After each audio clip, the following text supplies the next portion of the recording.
eminently useful to your people. Today we confess our past failures to live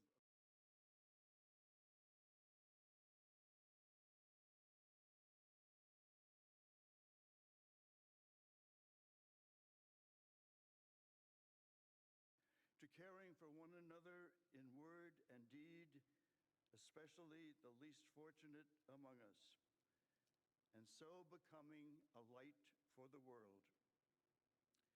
There is a power in each and every one of us that lives by turning to every other one of us, a thrust of the Spirit to cherish and care and stand by others, and above all, those most in need. It is called love, and its path is to give ever more of itself. Today, it is called American patriotism, born not of power and privilege, but of care for the common good, with malice toward none and with charity for all. For our new president, we beg of you the wisdom Solomon sought when he knelt before you and prayed for an understanding heart so that I can govern your people and know the difference between right and wrong. We trust in the counsel of the letter of James. If any of you lacks wisdom, you should ask God, who gives generously to all without finding fault, and it will be given to you. Pope Francis has reminded us how important it is to dream together. By ourselves, he wrote, we risk seeing mirages, things that are not there. Dreams, on the other hand, are built together. Be with us, holy mystery of love, as we dream together. Help us under our new president to reconcile the people of our land, restore our dream and invest it with peace and justice and the joy that is the overflow of love. To the glory of your name, forever, amen.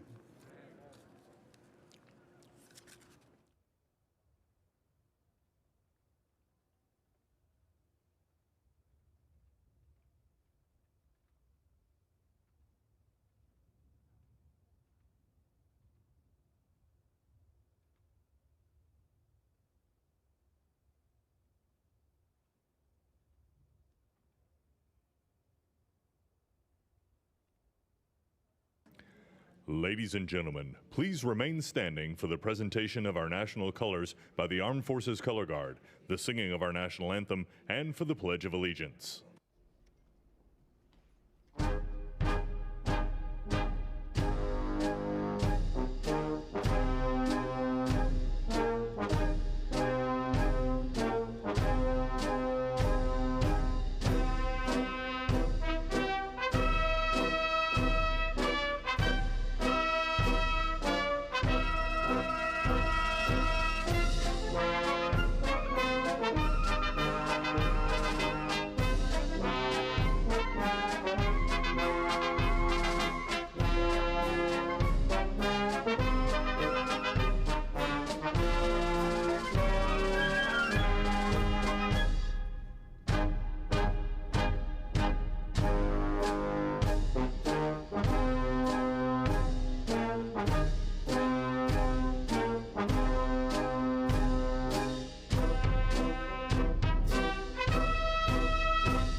Ladies and gentlemen, here for the singing of our national anthem, accompanied by the President's own United States Marine Band, please welcome Lady Gaga.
Ladies and gentlemen, please welcome from the City of South Fulton, Georgia Fire and Rescue Department, President of the International Association of Firefighters, Local 3920, Fire Captain Andrea M. Hall for the reciting of the Pledge of Allegiance.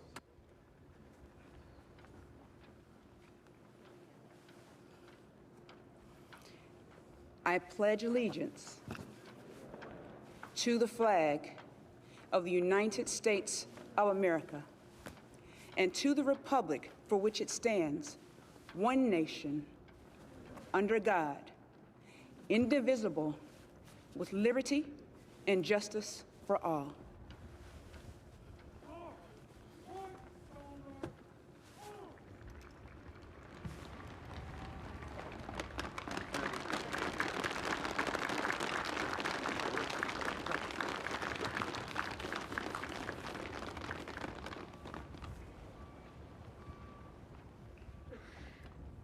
What you are all about to be part of, America, is a historic moment of firsts. To administer the oath to our first African American, our first Asian American, and our first woman Vice President, Kamala Harris, it is my great privilege to welcome to the inaugural stage the first Latina to ever serve on the Supreme Court of the United States of America, Justice Sonia Sotomayor. Ladies and gentlemen, please remain standing for the oath of office, followed by musical honors.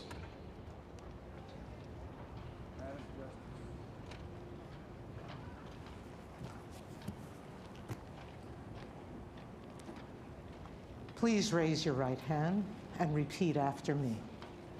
I, Kamala Davy Harris, do solemnly swear I, Kamala Davy Harris, do solemnly swear that I will support and defend the Constitution of the United States that I will support and defend the Constitution of the United States against all enemies, foreign and domestic, against all enemies, foreign and domestic, that I will bear true faith and allegiance to the same, that I will bear true faith and allegiance to the same, that I take this obligation freely, that I take this obligation freely, without any mental reservation or purpose of evasion, without any mental reservation or purpose of evasion, that I will well and faithfully discharge that I will well and faithfully discharge the duties of the office on which I am about to enter. the duties of the office upon which I am about to enter. So help me God. So help me God. All right.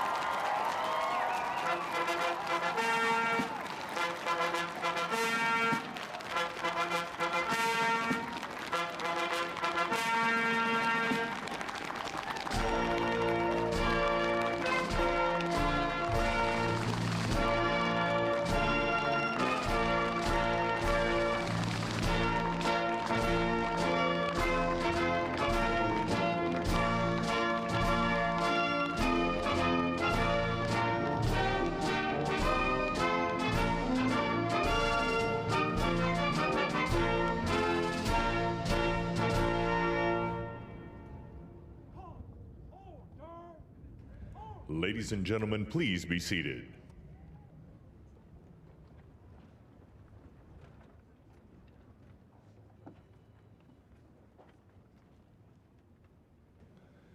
Please welcome Jennifer Lopez to perform This Land Is Your Land and America the Beautiful, accompanied by members of the President's Own United States Marine Band.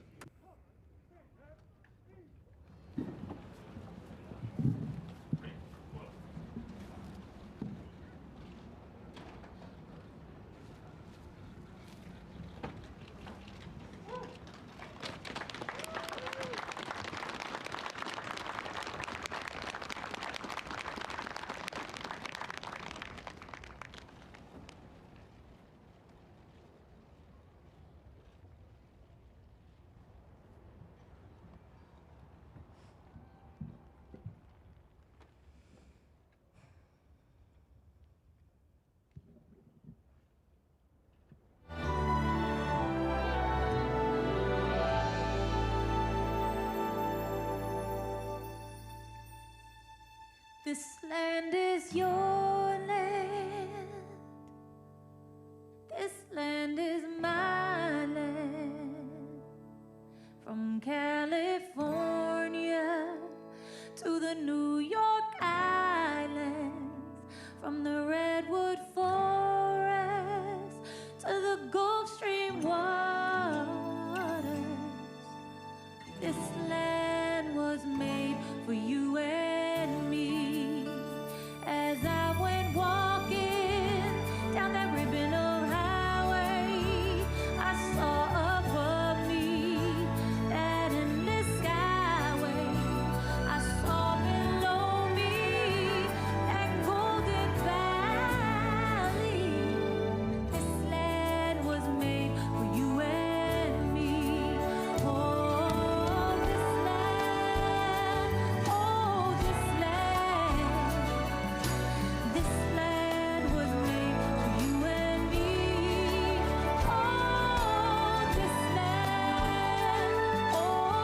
Well, that was great. The sun is shining, and Mr. President-elect, this is the first inauguration in the history of America where J-Lo was the warm-up act for Chief Justice Roberts.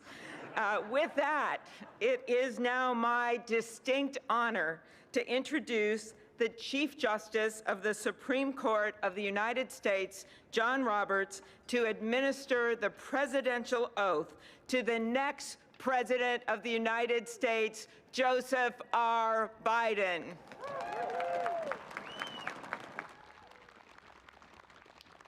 Ladies and gentlemen, please stand for the oath of office, followed by musical honors.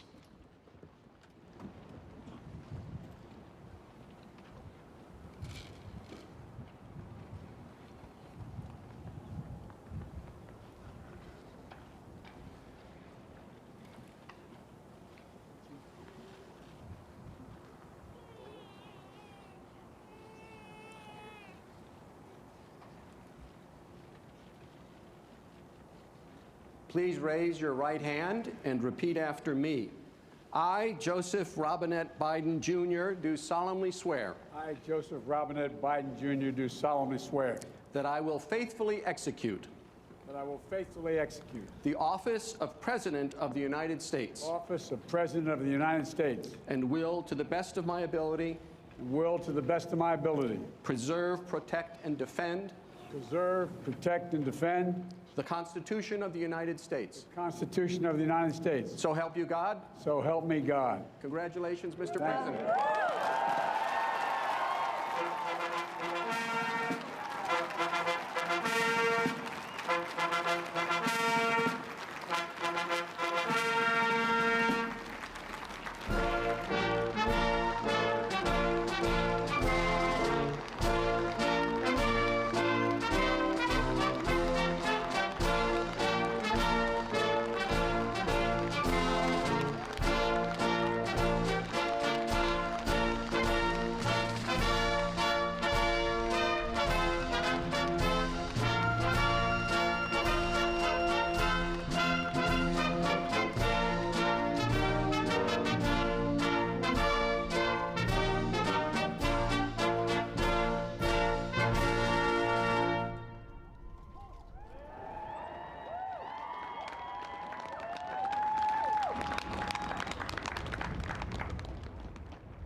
Ladies and gentlemen, please be seated.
My fellow Americans, a moment we have all been waiting for. It is now my great privilege and high honor to be the first person to officially introduce the 46th President of the United States, Joseph R. Biden, Jr.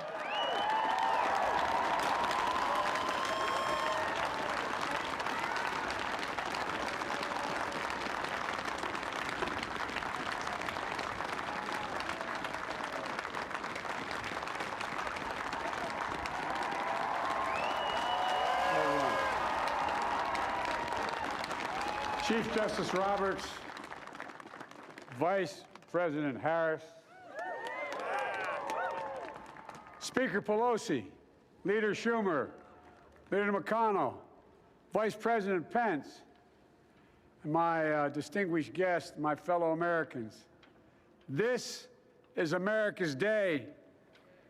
This is democracy's day, a day of history and hope, of renewal and resolve.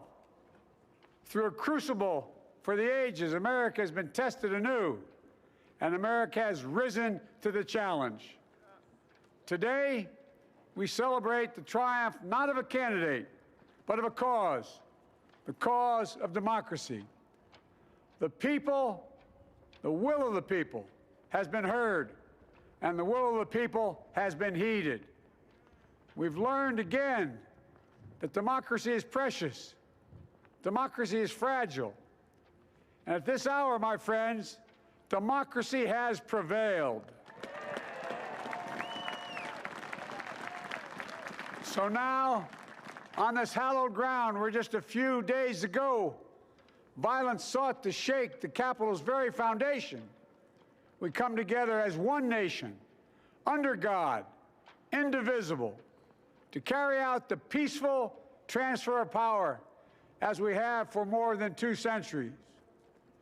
As we look ahead in our uniquely American way, restless, bold, optimistic, and set our sights on the nation we know we can be and we must be.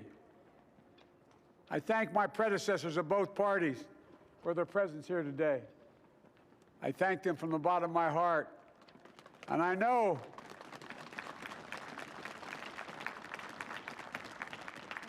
the resilience of our Constitution and the strength of our nation, as does President Carter, who I spoke with last night, who cannot be with us today, but whom we salute for his lifetime in service.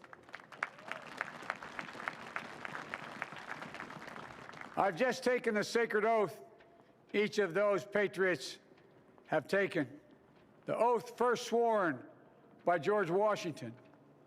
But the American story depends not on any one of us, not on some of us, but on all of us, on we, the people, who seek a more perfect union.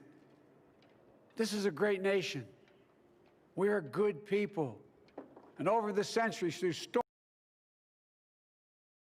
and strife, in peace and in war, we've come so far, but we still have far to go. We'll press forward with speed and urgency, for we have much to do in this winter of peril and significant possibilities. Much to repair, much to restore, much to heal, much to build, and much to gain. Few people in our nation's history have been more challenged or found a time more challenging or difficult than the time we're in now. Once-in-a-century virus that silently stalks the country has taken as many lives in 1 year as America lost in all of World War II. Millions of jobs have been lost. Hundreds of thousands of businesses closed. A cry for racial justice, some 400 years in the making, moves us. The dream of justice for all will be deferred no longer.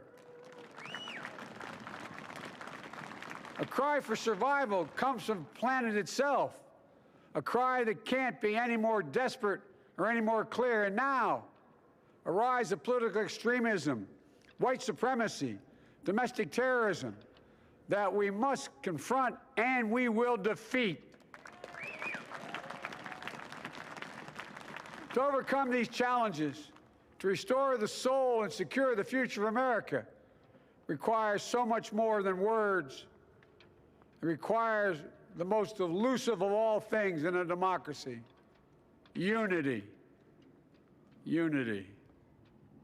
In another January, on New Year's Day in 1863, Abraham Lincoln signed the Emancipation Proclamation.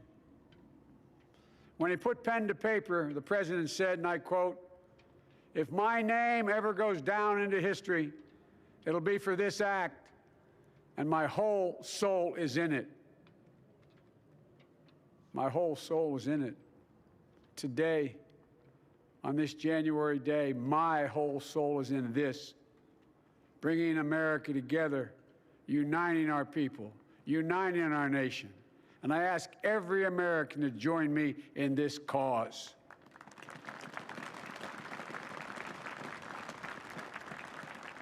Uniting to fight the foes we face: anger, resentment and hatred, extremism, lawlessness, violence, disease, joblessness, and hopelessness. With unity, we can do great things, important things. We can right wrongs. We can put people to work in good jobs. We can teach our children in safe schools. We can overcome the deadly virus. We can reward work and rebuild the middle class and make health care secure for all. We can deliver racial justice, and we can make America once again the leading force for good in the world. I know speaking of unity can sound to some like a foolish fantasy these days. I know the forces that divide us are deep and they are real. But I also know they are not new. Our history has been a constant struggle between the American ideal that we're all are created equal and the harsh, ugly reality that racism, nativism, fear, demonization have long torn us apart. The battle is perennial, and victory is never assured. Through Civil War, the Great Depression, World War, 9/11, through struggle, sacrifice, and setbacks, our better angels have always prevailed. In each of these moments, enough of us have come together to carry all of us forward. And we can do that now. History, faith, and reason show the way of unity. We can see each other not as adversaries, but as neighbors. We can treat each other with dignity and respect. We can join forces, stop the shouting, and lower the temperature. For without unity, there is no peace, only bitterness and fury. No progress, only exhausting outrage. No nation, only a state of chaos. This is our historic moment of crisis and challenge, and unity is the path forward. And we must meet this moment as the United States of America. If we do that, I guarantee you we will not fail. We have never, ever, ever, ever failed in America when we've acted together. And so today, at this time, in this place, let's start afresh, all of us. Let's begin to listen to one another again, hear one another, see one another, show respect to one another. Politics doesn't have to be a raging fire, destroying everything in its path. Every disagreement doesn't have to be a cause for total war. And we must reject the culture in which facts themselves are manipulated and even manufactured.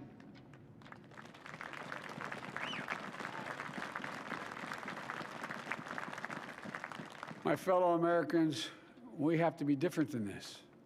America has to be better than this. And I believe America is so much better than this. Just look around. Here we stand in the shadow of the Capitol Dome, as was mentioned earlier, completed amid the Civil War, when the Union itself was literally hanging in the balance. Yet we endured. We prevailed. Here we stand, looking out on the great mall where Dr. King spoke of his dream. Here we stand where 108 years ago, at another inaugural, thousands of protesters tried to block brave women marching for the right to vote. And today, we mark the swearing in of the first woman in American history elected to national office, Vice President Kamala Harris. Don't tell me things can't change. Here we stand across the Potomac from Arlington Cemetery, where heroes who gave the last full measure of devotion rest in eternal peace. And here we stand, just days after a riotous mob thought they could use violence to silence the will of the people, to stop the work of our democracy, to drive us from this sacred ground. It did not happen. It will never happen. Not today, not tomorrow, not ever. Not ever.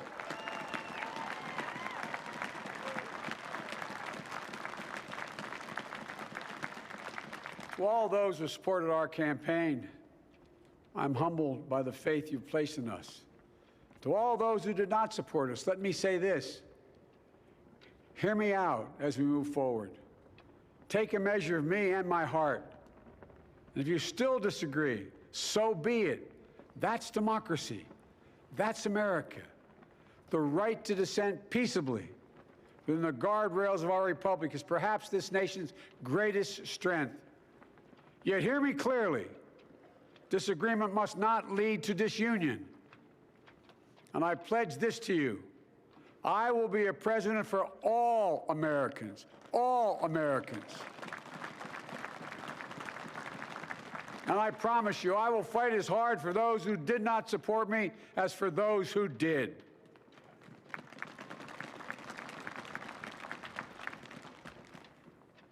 Many centuries ago, St. Augustine, a saint of my church, wrote that a people was a multitude defined by the common objects of their love. Defined by the common objects of their love. What are the common objects we as Americans love that define us as Americans? I think we know. Opportunity, security, liberty, dignity, respect, honor, and yes, the truth. Recent weeks and months have taught us a painful lesson. There is truth and there are lies. Lies told for power and for profit. And each of us has a duty and a responsibility as citizens, as Americans, and especially as leaders. Leaders who have pledged to honor our Constitution and protect our nation, to defend the truth and defeat the lies. Look, I understand that many of my fellow Americans view the future with fear and trepidation. I understand they worry about their jobs.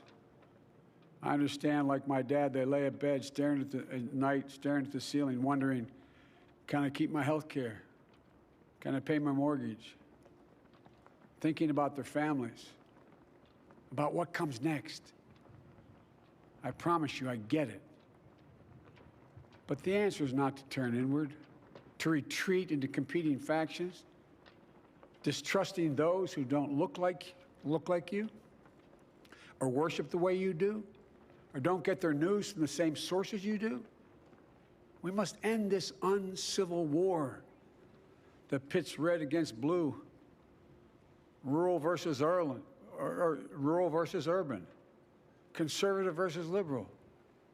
We can do this if we open our souls instead of hardening our hearts, if we show a little tolerance and humility, and if we're willing to stand in the other person's shoes, as my mom would say, just for a moment, stand in their shoes. Because here's the thing about life. There's no accounting for what fate will deal you. Some days, when you need a hand. There are other days when we're called to lend a hand. That's how it has to be. That's what we do for one another. And if we are this way, our country will be stronger, more prosperous, more ready for the future. And we can still disagree. My fellow Americans, in the work ahead of us, we're going to need each other. We need all our strength to persevere through this dark winter. We're entering what may be the toughest and deadliest period of the virus. We must set aside politics and finally face this pandemic as one nation. One nation. And I promise you this, as the Bible says, weeping may endure for a night, but joy cometh in the morning. We will get through this together. Together. Look, folks, all my colleagues I serve with in the House and the Senate up here,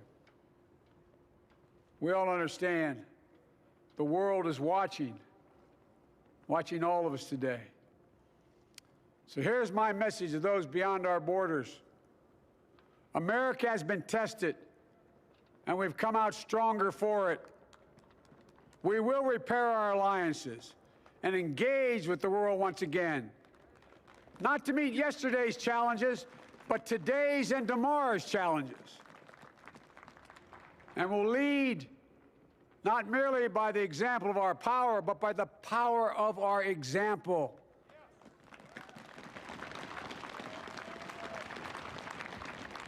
We'll be a strong and trusted partner for peace, progress, and security.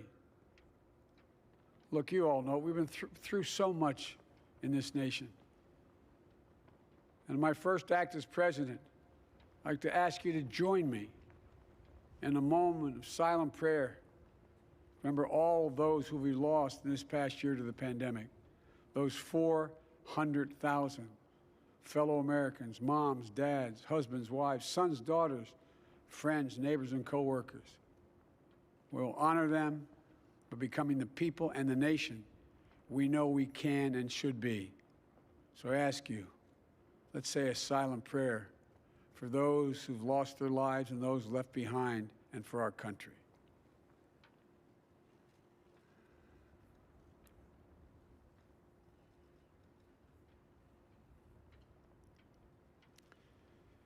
Amen. Folks, this is a time of testing. We face an attack on our democracy and on truth, a raging virus, growing inequity, the sting of systemic racism, a climate in crisis, America's role in the world. Any one of these would be enough to challenge us in profound ways. But the fact is, we face them all at once, presenting this nation with one of the gravest responsibilities we've had. Now we're going to be tested. Are we going to step up, all of us? It's time for boldness, for there's so much to do. And this is certain.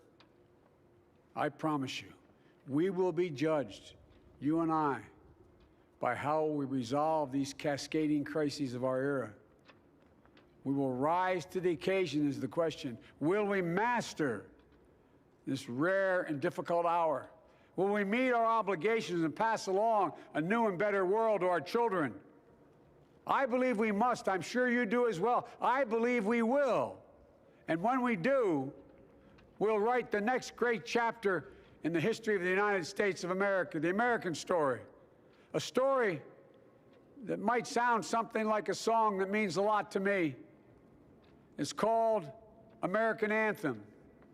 There's one verse that stands out, at least for me, and it goes like this. The work and prayers of century have brought us to this day. What shall be our legacy? What will our children say? Let me know in my heart when my days are through, America, America, I gave my best to you. Let's us add our own work and prayers to the unfolding story of our great nation. If we do this, then when our days are through, our children and our children's children will say of us, they gave their best, they did their duty, they healed a broken land. My fellow Americans, I close the day where I began, with the sacred oath. Before God and all of you, I give you my word. I will always level with you. I will defend the Constitution. I'll defend our democracy. I'll defend America. And I'll give all of you, keep everything I do in your service, thinking not of power, but of possibilities, not of personal interest, but the public good. And together, we shall write an American story of hope, not fear, of unity, not division, of light, not darkness, a story of decency and dignity, love and healing, greatness and goodness. May this be the story that guides us, the story that inspires us, and the story that tells ages yet to come that we answered the call of history. We met the moment. Democracy and hope, truth and justice did not die on our watch, but thrived. That America secured liberty at home and stood once again as a beacon to the world. That is what we owe our forebears, one another, and generation to follow. So, with purpose and resolve, we turn to those tasks of our time, sustained by faith, driven by conviction, and devoted to one another and the country we love with all our hearts. May God bless America, and may God protect our troops. Thank you, America.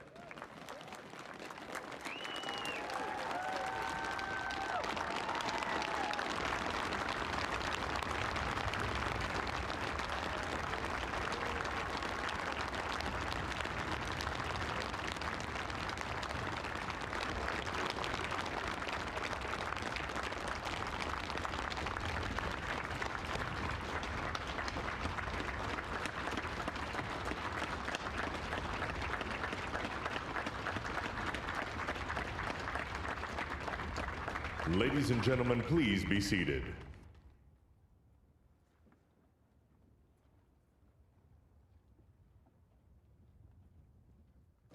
Ladies and gentlemen, please welcome Garth Brooks to perform Amazing Grace.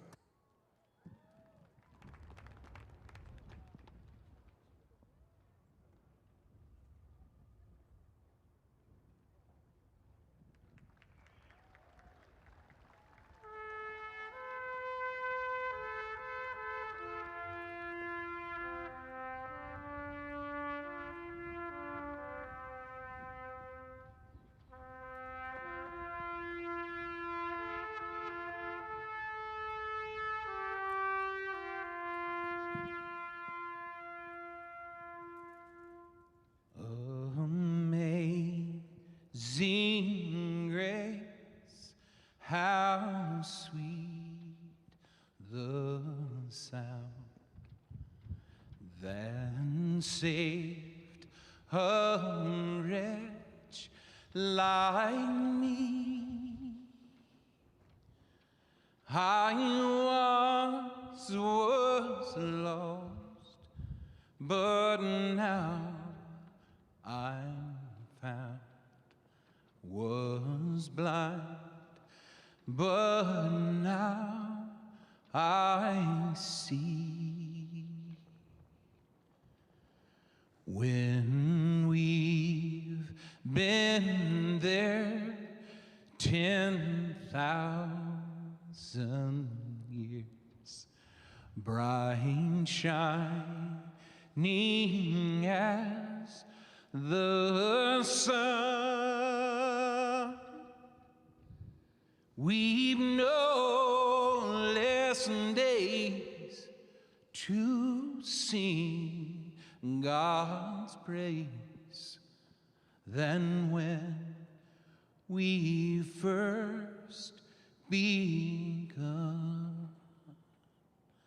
If I can ask you to sing this last verse with me, not just the people here, but the people at home, at work, as one, united. Amazing grace, how sweet the sound that saved a wretch like me. I once was lost, but now I'm found. Was blind, but now I see.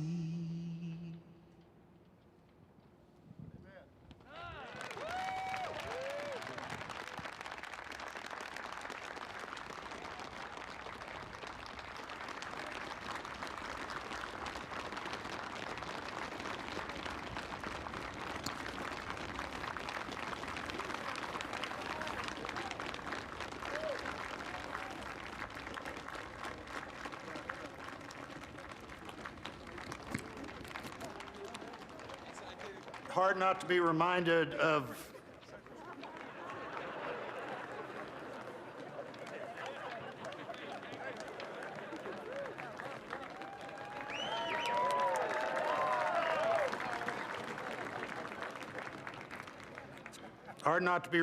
President Obama's singing that same song at the Mother Emanuel Church. A song that in our culture is as close to both poetry and prayer as you could possibly come. And we're going to finish with those two things. Let me introduce Amanda Gorman, our nation's first ever National Poet Laureate.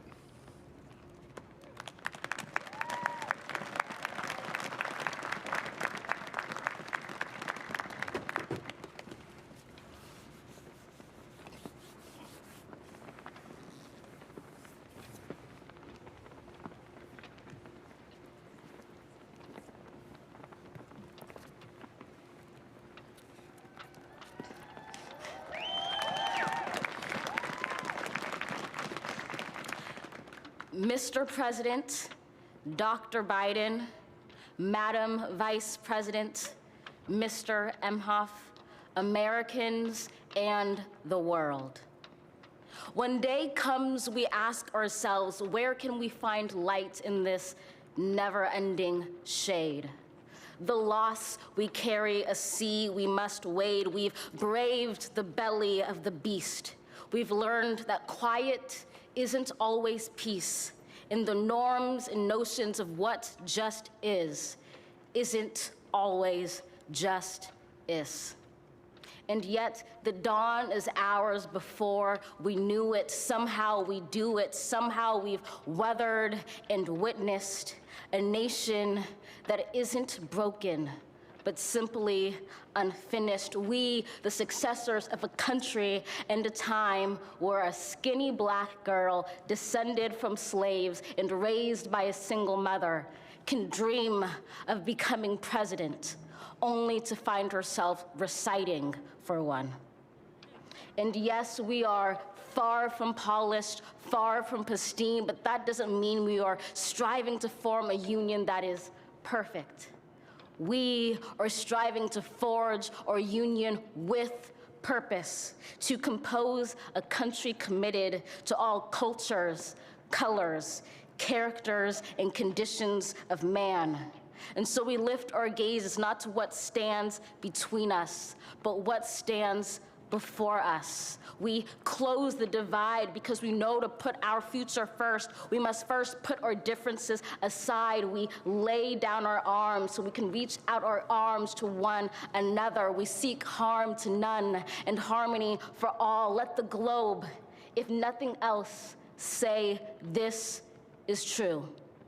That even as we grieved, we grew, that even as we hurt, we hoped, that even as we tired, we tried, that we'll forever be tied together, victorious, not because we will never again know defeat, but because we will never again sow division.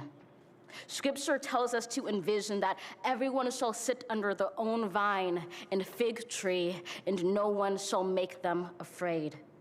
If we're to live up to our own time, then victory won't lie in the blade, but in all the bridges we've made. That is the promised glade, the hill we climb, if only we dare it, because being American is more than a pride we inherit. It's the past we step into and how we repair it.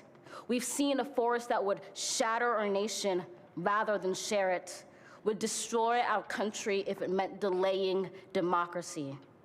And this effort very nearly succeeded. But while democracy can be periodically delayed, it can never be permanently defeated.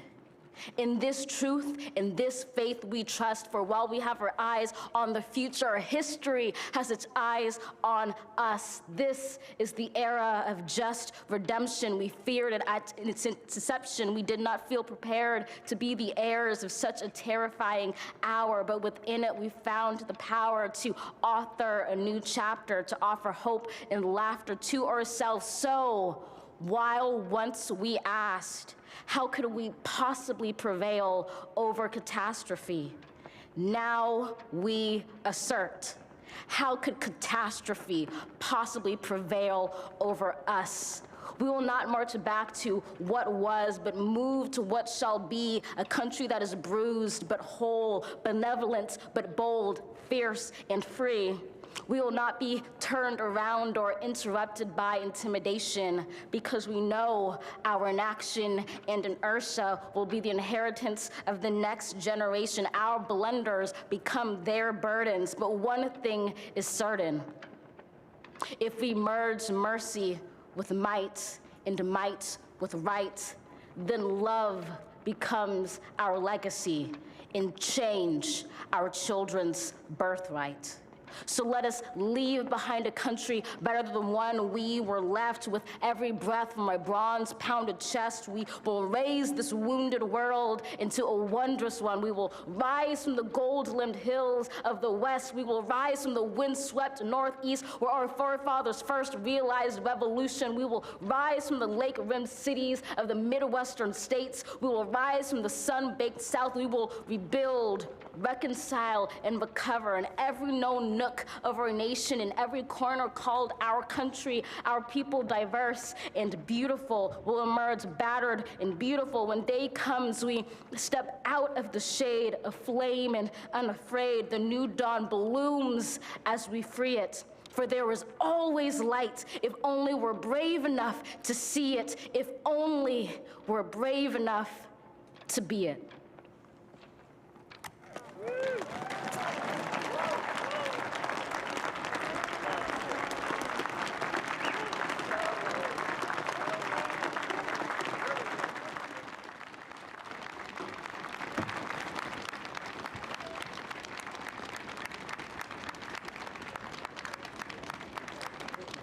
Thank you, Amanda Gorman.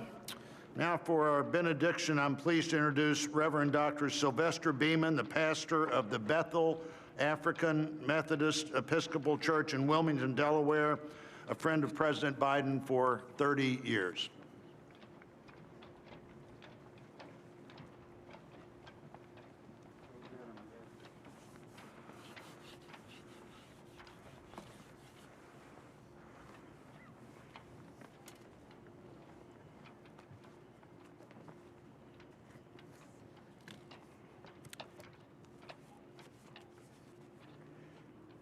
As a nation and people of faith gathered in this historical moment, let us unite in prayer.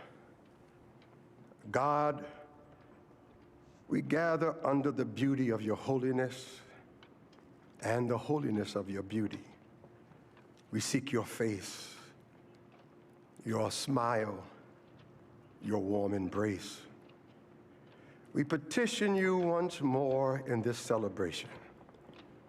We pray for divine favor upon our President, Joseph R. Biden, and our First Lady, Dr. Jill Biden, and their family. We further ask that you would extend the same favor upon our Vice President, Kamala D. Harris, and our second gentleman, Doug Emhoff, and their family. More than ever, they and our nation need you. We need you, for in you we discover our common humanity. In our common humanity, we will seek out the wounded and bind their wounds. We will seek healing for those who are sick and diseased. We will mourn our dead. We will befriend the lonely, the least, and the left out. We will share our abundance with those who are hungry. We will do justly to the oppressed acknowledge sin, and seek forgiveness, thus grasping reconciliation. In discovering our humanity, we will seek the good in and for all our neighbors. We will love the unlovable, remove the stigma of the so-called untouchables. We will care for our most vulnerable, our children, the elderly, emotionally challenged, and the poor. We will seek rehabilitation beyond correction. We will extend opportunity to those locked out of opportunity. We will make friends of our enemies. We will make friends of our enemies. People, your people, shall no longer raise up weapons against one another. We will rather use our resources for the national good and become a beacon of life and goodwill to the world. And neither shall we learn hatred anymore. We will lie down in peace and not make our neighbors afraid. In you, O God, we discover our humanity. In our humanity, we discover our commonness. Beyond the difference of color, creed, origin, political party, ideology, geography, and personal preferences. We'll become greater stewards of your environment, preserving the land, reaping from it a sustainable harvest, and securing its wonder and miracle-giving power for generations to come. This is our benediction, that from these hallowed grounds, where slaves labored to build this shrine and citadel to liberty and democracy, let us all acknowledge, from the indigenous Native American to those who recently received their citizenship, from the African American to those whose foreparents came from Europe and every corner of the globe, from the wealthy to those struggling to make it, from every human being, regardless of their choices, that this is our country. As such, teach us, O God. As such, teach us, O God, to live in it, love in it, be healed in it, and reconcile to one another in it, lest we miss kingdom's goal. To your glory, majesty, dominion, and power forever. Hallelujah. Glory, hallelujah. In the strong name of our collective faith, amen. Please remain standing as the Armed Forces Color Guard retires our national colors.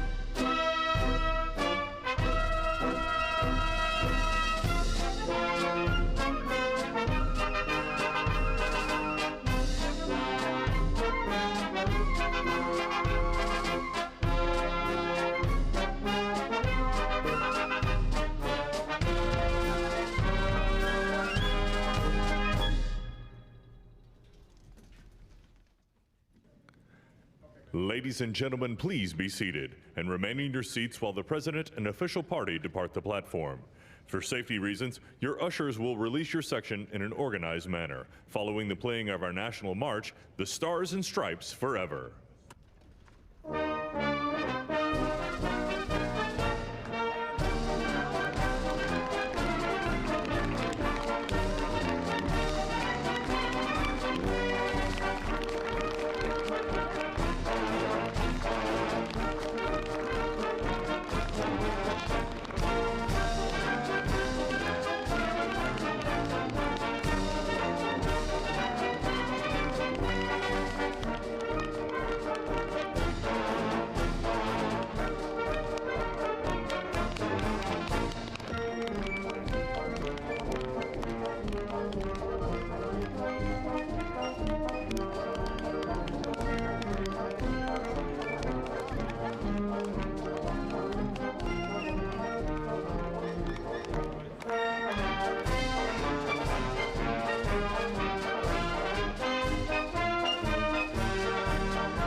Janet, we really witnessed something today. What did we witness?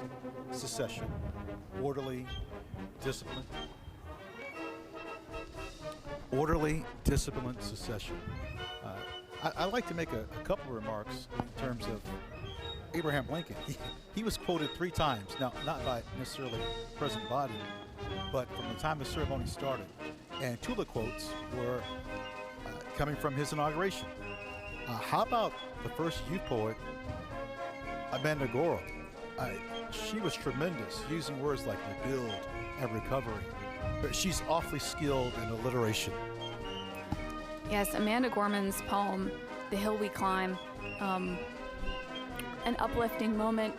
Poets have been included in the ceremony since 1961. We were talking a little bit earlier, Robert Frost that year for Kennedy's inauguration read a poem, and it's one of these ways in which this tradition is expanding and contracting, right? There are different things each year, and there are some things that are the same from one to the next, but one constant is the peaceful transfer of power. You know, at times during inaugural ceremonies, you can see things that look regal, and then you have something that was just so common and it just fit. Garth Brooks walking down the staircase and singing Amazing Grace, and when he left, it's as if his horse was hitched on the east side of the Capitol and he rode off. It was just wonderful. You know, the Joint Committee on Joint Congressional Committee on Inaugural Ceremonies, Chairman Blunt said, we're witnessing an event both commonplace and miraculous. And I think you just summed it up right there.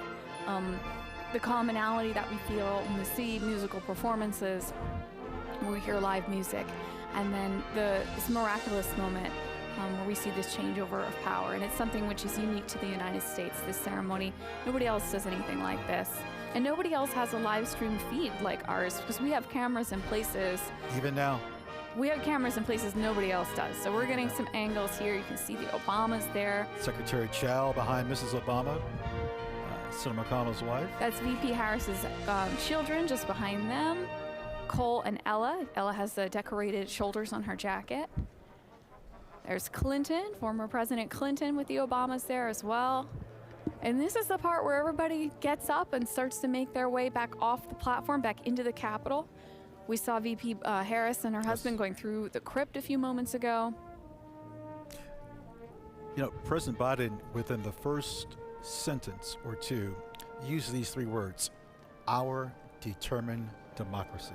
That's I thought the that was theme. pointed, yes. That's the theme of this 59th inaugural ceremonies. That's the theme that the JSEC selected, and a wonderful phrase to encapsulate this: our determined democracy, forging a more perfect union.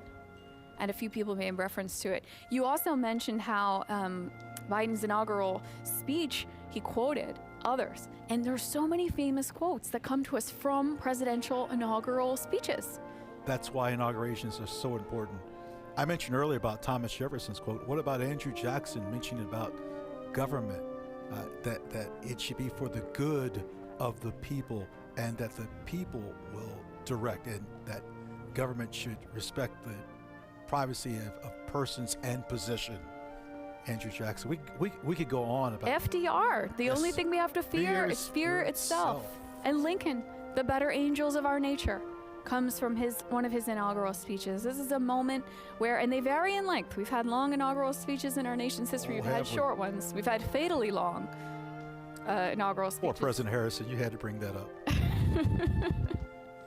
President Reagan mentioning, hey, it's not the people that have failed government. It's government that needs to be accountable to the people. And we see President Obama there, who was in his inaugural address, his first one, the remaking of America. There's the poet Amanda Gorman there at the lower right of your screen. And President Obama hugging Lady Gaga. The lady, what a tremendous rendition of the national anthem. An incredible performance. I'm not sure if that was a designer of a dress or an architect that built that dress. That is. She's certainly found something to rival the architecture and the iconography of the Capitol.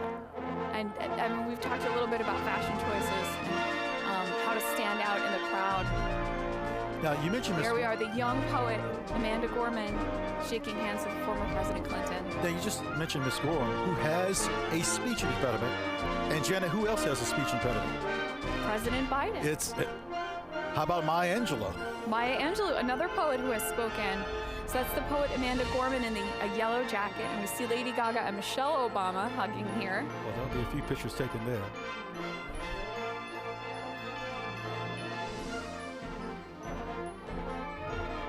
Oh, we're we go looking back at to the East Front. East Front steps. Ladies and gentlemen, it's not over. What do we mean by it's the departure of Mr. Pence? There's just as many iconic ceremonies that happen after the swearing of the oath as there are before. And there are just as many moments for us to watch and see these behind-the-scenes perspectives. I believe that's Hillary Clinton there, yeah, with Sure a is. purple scarf. No, I've just been someone that at times when we finished our assignments, which casually work my way to the East Front, and there's hundreds, if there's more than a few thousand people for the departure ceremony. There's prayer that's rendered. There's pomp and circumstance. It's ceremonial. Well, again, we talked a little bit earlier about how where is the president inaugurated versus where is the president not inaugurated. And this happens here at the Capitol, Yes. the home of the legislative branch, the home of Congress. And then so this departure ceremony, this moment where our new president and vice president depart from the Capitol and into their term, really is a historic moment, and it's a crucial part of this ceremony. Now, one thing that's different this year is that traditionally there is an inaugural luncheon that's held shortly after taking of the oaths. In the old House chamber known as Statuary Hall, well, as you said, this year because of the pandemic, we're not having it. That's the poet Amanda Gorman there in the yellow jacket again. And a beautiful view of the dome here on the west front of the Capitol. Again, those flags there representing the center one is our current flag, 50 stars for 50 states. The ones at the far ends for the 13 colonies that were in the Union in the beginning. Friends, we have a video clip for you right now. When applicable, following the swearing-in ceremonies on the west front of the U.S. Capitol, the outgoing president and first lady leave the Capitol to begin their post-presidential lives. Traditionally, the president's departure takes place with little ceremony. In 1797, George Washington attended the inauguration of his successor, John Adams. With few exceptions, subsequent departing presidents followed Washington's example. Until the early 20th century, the departing president also usually accompanied the newly elected president on the carriage ride from the Capitol to the White House following the inauguration. In the early 20th century, a new tradition evolved whereby the outgoing president quietly left the Capitol immediately following the swearing-in ceremony. In 1909, after congratulating President Howard Taft, former President Theodore Roosevelt left the Capitol for Union Station, where he took a train to his home in New York. Outgoing Presidents Coolidge and Hoover also left the Capitol for Union Station, where they traveled home by train. Outgoing Presidents Truman, Eisenhower, and Johnson left the Capitol by car. In recent years, the newly installed president and vice president have escorted their predecessors out of the Capitol after the swearing-in ceremony. The members of the JSIC gather on the stairs on the east front of the Capitol building and watch as the new vice president escorts the outgoing vice president and his spouse out of the Capitol through a military cordon. Then, the new president escorts the outgoing president and his spouse through the military cordon. Since Gerald Ford's departure in 1977, the former president and first lady have left the Capitol grounds by helicopter, weather permitting.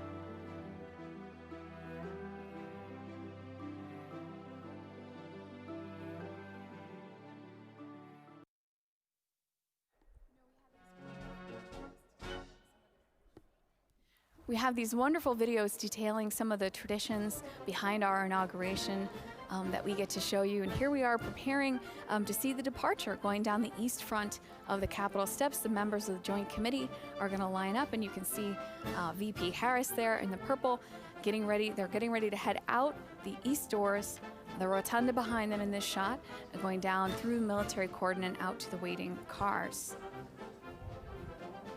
Have we noticed that the weather conditions have improved dramatically? Well, we've had some weather changes today. I take back everything I said in the first hour of the broadcast about the nice 40-degree day that we had. We had some snow flurries in there, then the sun came out. We're really being taken for a ride today. You know, there were blizzard conditions for William Howard Taft's inauguration. They had to hold that one inside as well. Notice who was the lead person out the East Front. Eugene Goodman. United States Capitol Police Officer Eugene O. Goodman there. He was the gentleman that you saw in the light-colored coat, acting Senate Sergeant-at-Arms, acting Deputy Senate Sergeant-at-Arms for the day. Here we go. The Harrises and the Pences walking down the steps, or, excuse me, Mr. Emhoff and Ms. Harris going down the steps here.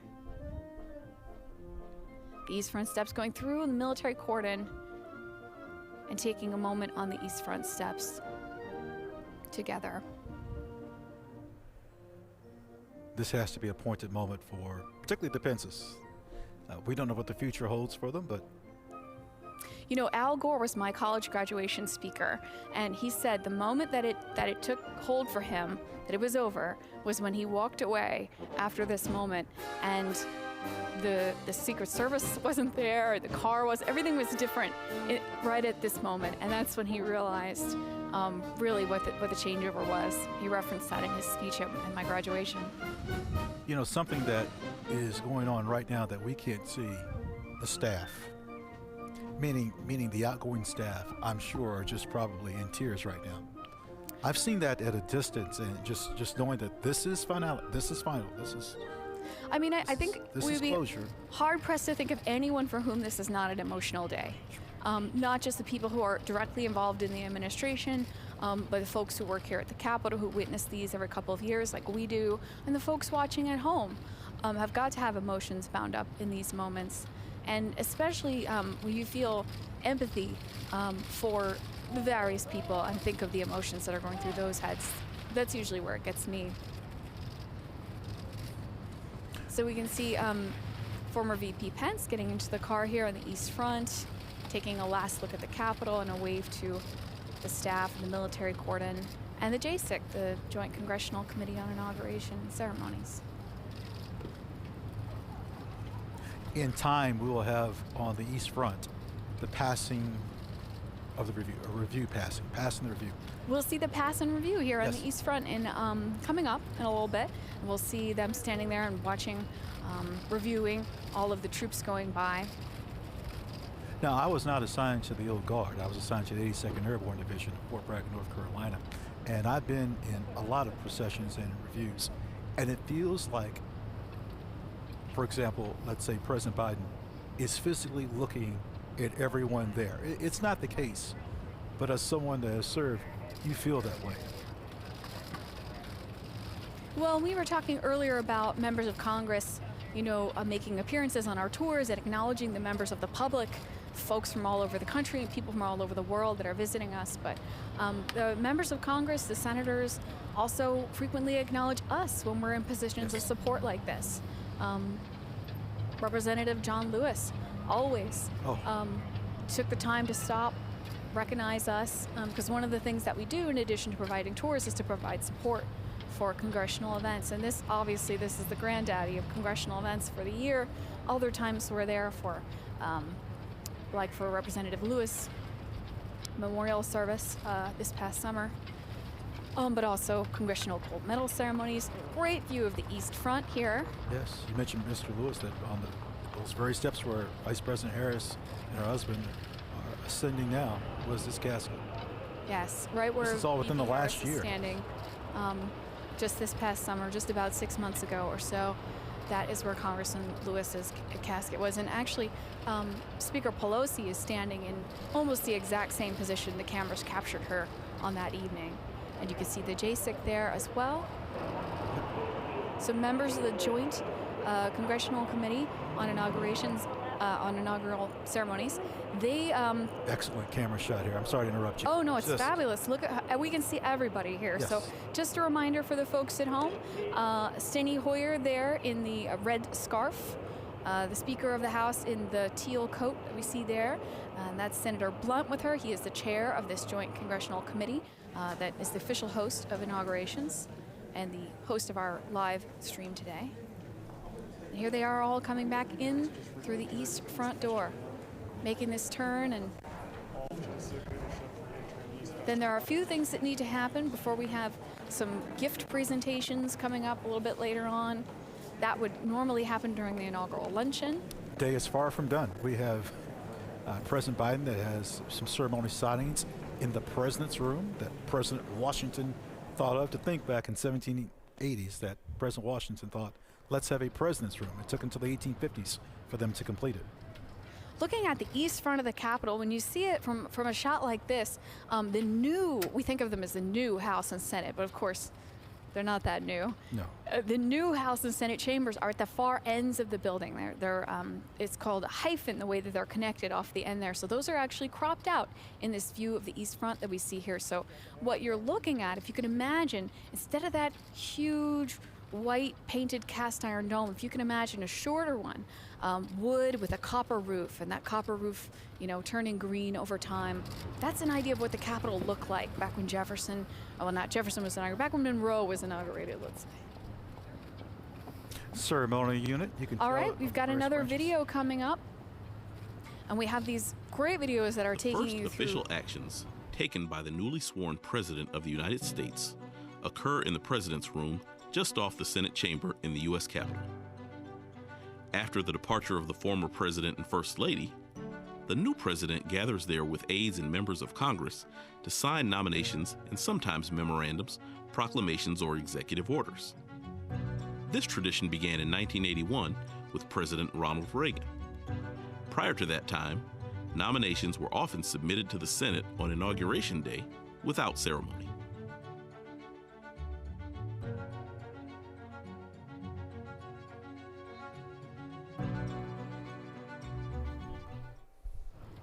All right, I think members of the military cordon here, bayonets affixed. Heading back into the Capitol, you can see a fleet of cars there transporting all these folks. Of course, the ones with the flags on the front there, most likely vice presidential vehicles. The area that they're going towards is the law library. And then in that area is where Thomas Jefferson was first inaugurated, March 4th, 1801. And his second inauguration was in that room. Yeah, right there on the first floor of the Senate side. It's part of the oldest section of the building. Jen, I hope the people can see this pediment that's in this triangle, and it's Genius of America, and it used to be sandstone. About the triangular section above the door. Used to be sandstone, and it deteriorated, and they changed it to marble from Tate, Georgia. And so, friends, there was a part of this porch, if you will, that was extended out about 32 feet just before President Kennedy was inaugurated to give balance to the dome. Now you see people around there. That's something that's in the past that was allowed by the general public. I'm talking about the 1940s, 30s. It was just overwhelmed with people, and that's one of the reasons why we don't have inaugurations on the east side anymore. Yeah, we mentioned earlier there's a famous photo from Lincoln's inaugural where he's out here, and the crowd around him is so thick you can hardly pick out Lincoln except for his exceptional height. And in that photo with him actually is John Wilkes Booth, who attended Lincoln's inaugural that day and said, if I'd had my weapon, I could have had a shot at him. That's how close he was. That would be the last speech he would make. Now, speaking of Lincoln and the Civil War, flanking that door are figures of war and peace in those niches there on either side of the east front door.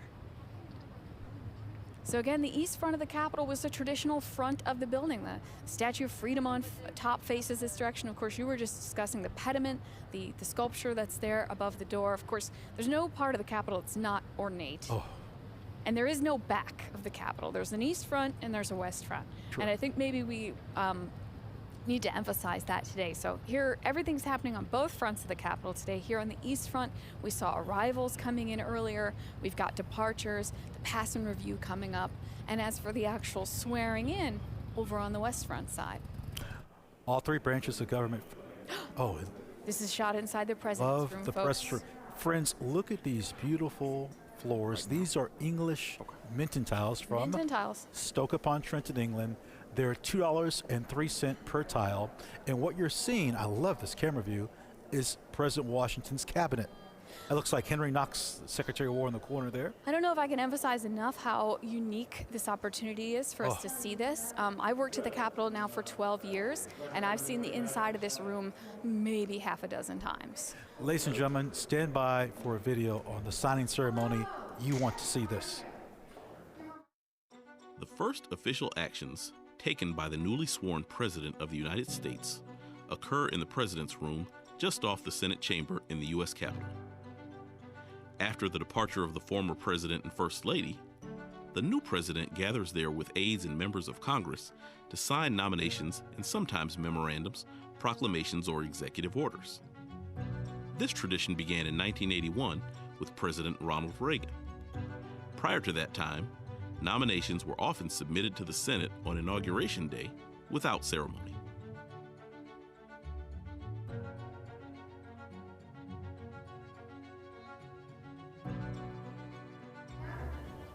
So the President's room is a really special room inside the Capitol, and we're actually not going to be able to show you the moments, some of the moments here, that we're recording them for posterity, but they're not necessarily going to be live because of the importance of what happens in this space. You mentioned importance. In 1964, Dr. Martin Luther King Jr., along with President Lyndon Baines. Janet, you mentioned the importance of this room. In 1964, Dr. Martin Luther King Jr. and President Lyndon Baines Johnson signed the Voting Rights Act. A little story with this.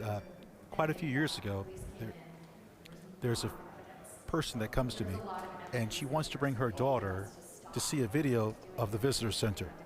And so she says, I just want to see that. I said, well, that's fine.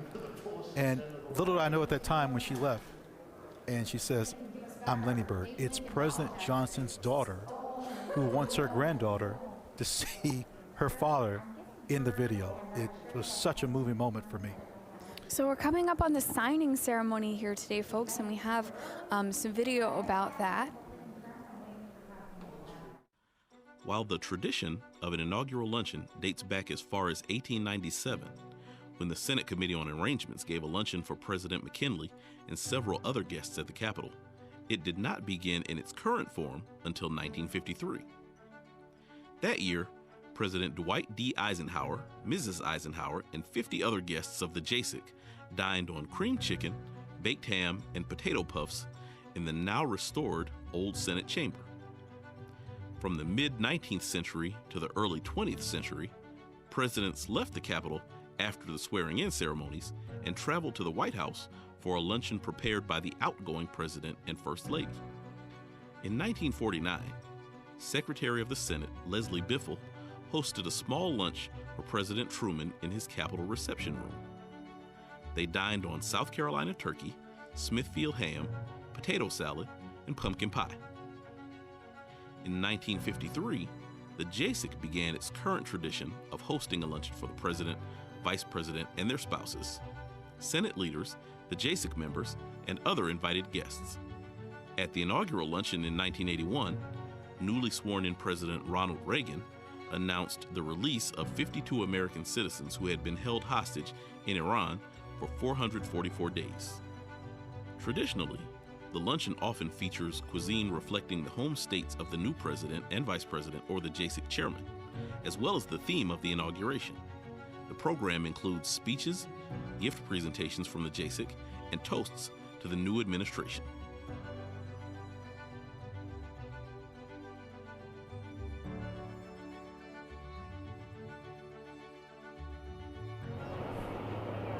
So this is the site of our broadcast today. This is the Russell Senate Office Building. And we discussed a little bit earlier how prior to the early 20th century, the members of Congress didn't have separate offices. They used their desks on the floor of the chambers, House, and Senate, or they used their private homes to store correspondence, research, and all of the paperwork that they deal with legislation. It took some time, but by 1909, we had a building that the senators work out of. And then it's renamed years later after Richard Russell from the state of Georgia. And we're located just outside of the beautiful Kennedy Caucus Room, named after John Fitzgerald Kennedy, Robert Francis Kennedy. And ever, Kennedy. Oh, look at our control room.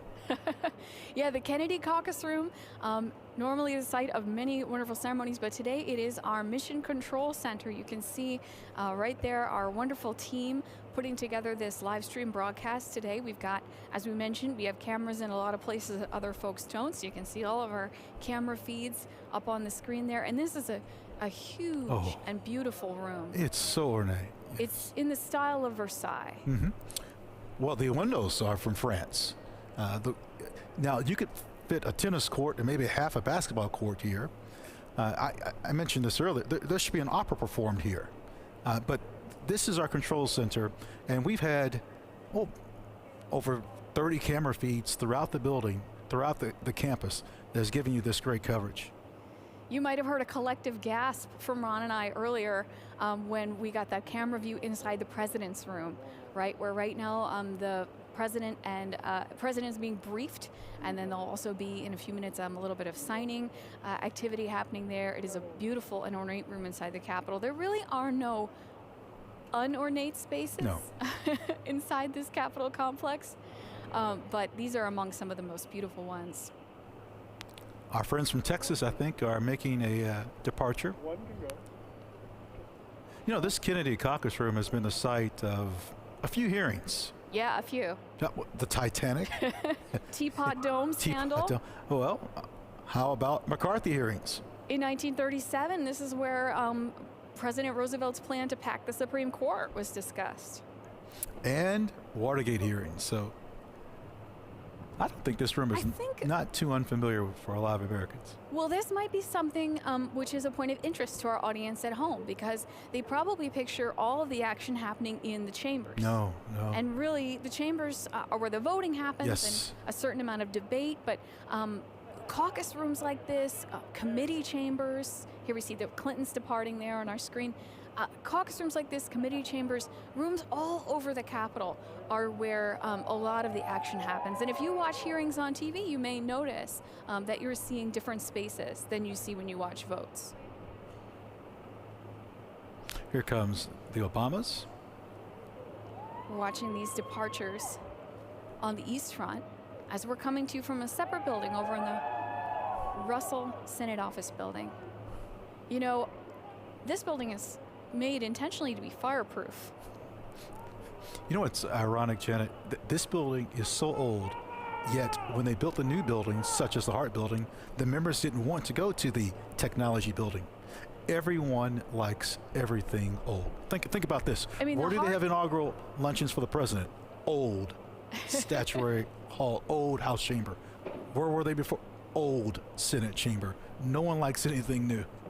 Yeah, we have a very long memory. I mentioned to you guys in the beginning that the guide service has been part of the story here on Capitol Hill, part of the community since 1876. So when Ron and I talk about old versus new, we really mean that in like a much further reach. If you can imagine, this new Hart Senate office building he's talking about, it's a little bit older than me, I think. And we talk about the new House chamber, the new Senate chamber. Those are from the late 1850s. The new House chamber received criticism because of artificial air, artificial light. I mean, amazing. Now, the old House chamber we now call National Statuary Hall. That video that we just watched about inaugural lunches showed a lot of photographs that happened there in National Statuary Hall, where that luncheon is traditionally held, and it's the former House chamber. And actually, it's the way the building functions architecturally, it's pretty much a pass-through. It's directly on the route between the rotunda, the Speaker's office, and the House floor. Janet, let's go to another video, please. On March 4th, 1793, Washington gave the shortest inaugural address on record. Just 135 words. Every president since Washington has delivered an inaugural address. While many of the early presidents read their addresses before taking the oath, current custom dictates that the Chief Justice of the Supreme Court administer the oath first, followed by the president's speech. William Henry Harrison delivered the longest inaugural address at 8,445 words on March 4th, 1841. John Adams' inaugural address, which totaled 2,308 words, contained the longest sentence at 737 words. In 1921, Warren G. Harding became the first president to take his oath and deliver his inaugural address through loudspeakers. In 1925, Calvin Coolidge's inaugural address was the first to be broadcast nationally by radio. And in 1949, Harry S. Truman became the first president to deliver his inaugural address over television airwaves. Most presidents use their inaugural address to present their vision of America and to set forth their goals for the nation. Some of the most eloquent and powerful speeches are still quoted today. In 1865, in the waning days of the Civil War, Abraham Lincoln stated, "With malice toward none, with charity for all, with firmness in the right as God gives us to see the right, let us strive on to finish the work we are in, to bind up the nation's wounds, to care for him who shall have borne the battle and for his widow and his orphan, to do all which may achieve and cherish a just and lasting peace among ourselves and with all nations." In 1933, Franklin D. Roosevelt avowed, "We have nothing to fear but fear itself." And in 1961, John F. Kennedy declared, "And so, my fellow Americans, ask not what your country can do for you. Ask what you can do for your country."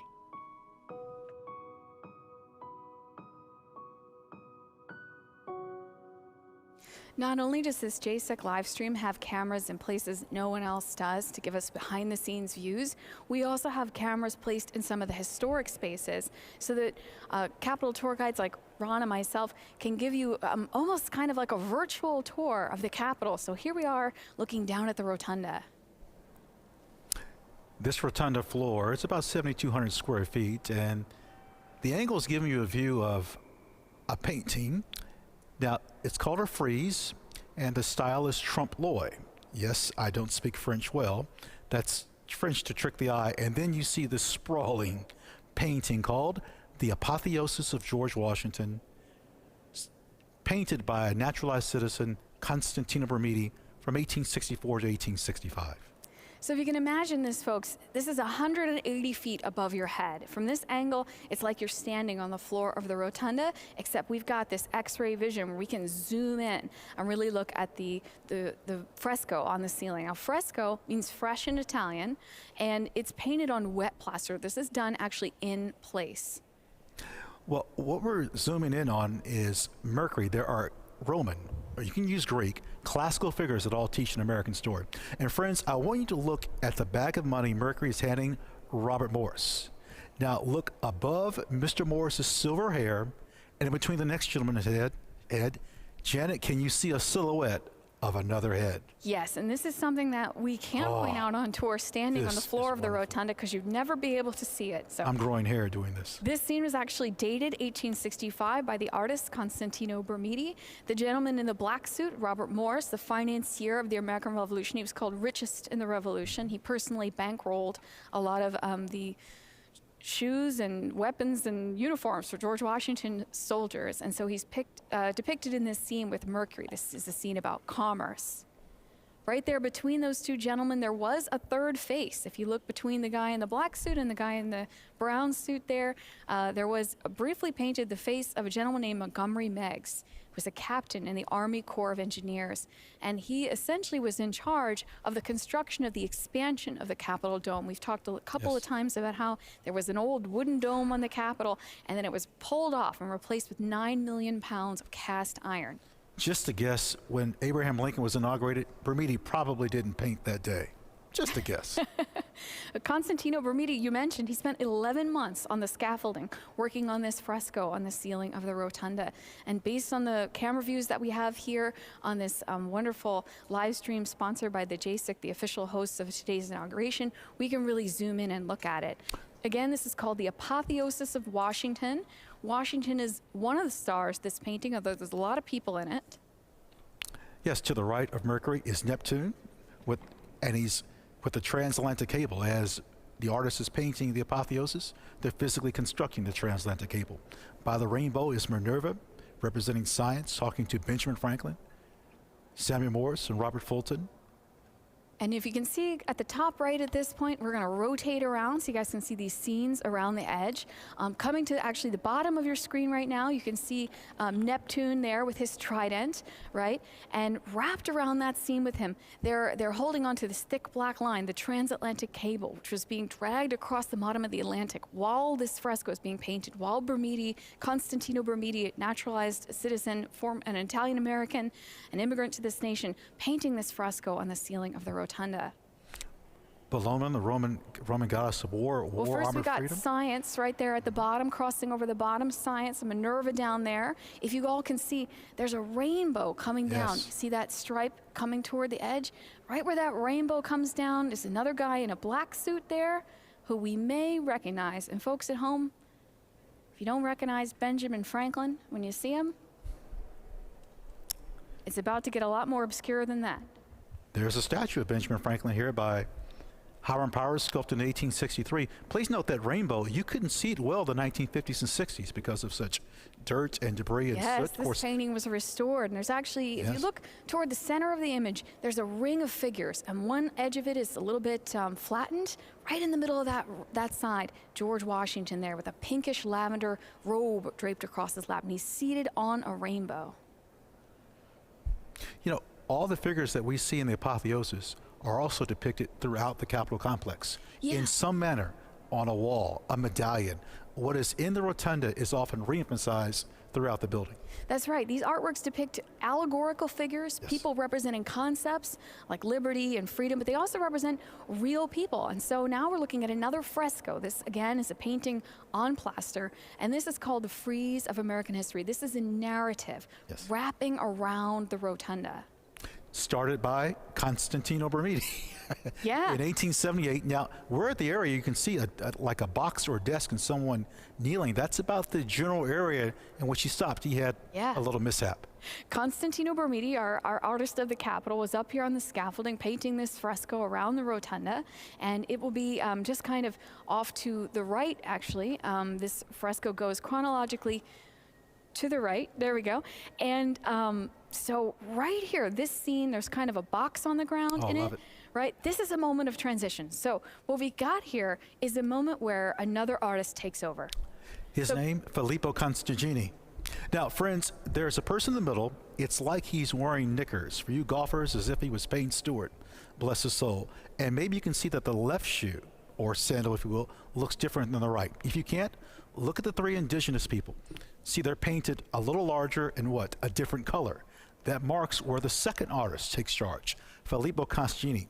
And he paints scenes that Bermidi had etched, but things don't exactly go quite according to plan. Yeah, this is something that, again, folks, if you were on tour with us in the rotunda, we would be squinting to try and see this. So it's incredible that we have a camera to bring in on this. That guy in the center with holding his cloak in front of him, that's William Penn.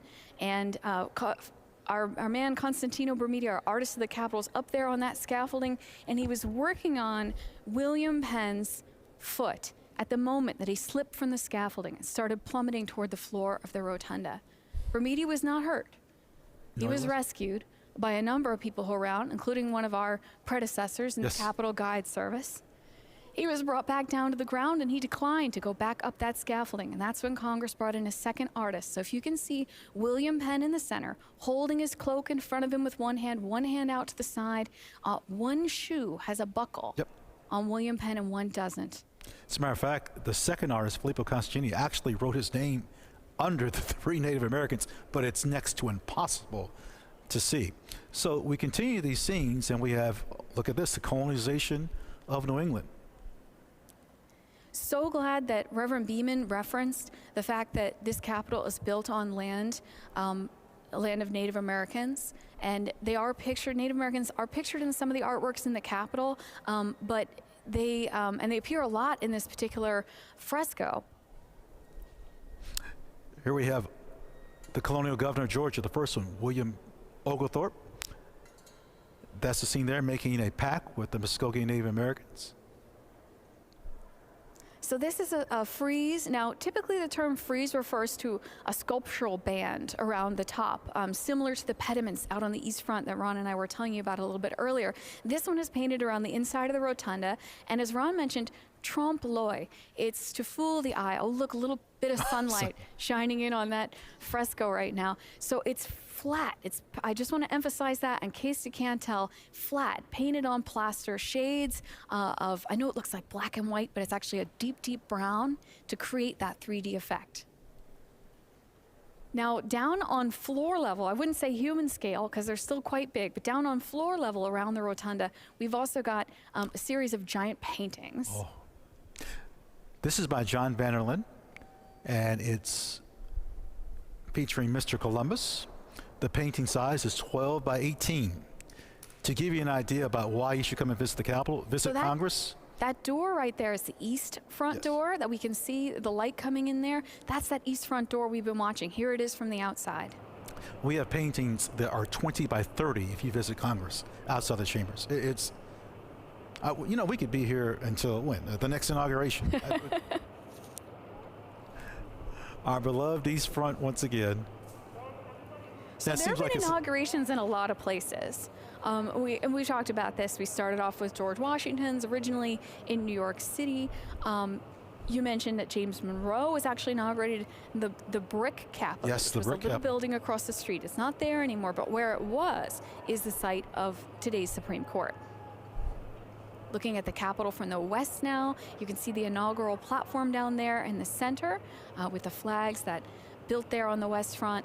So some of what you're seeing, the upper edge is west front that's always there, an expansion of the Capitol in the 1890s, and the Frederick Law Olmsted architect, landscape architect designed the Capitol grounds around it. But then we also have a little bit of extra, which is built every 4 years. When I want to say a little bit, this inaugural platform is massive.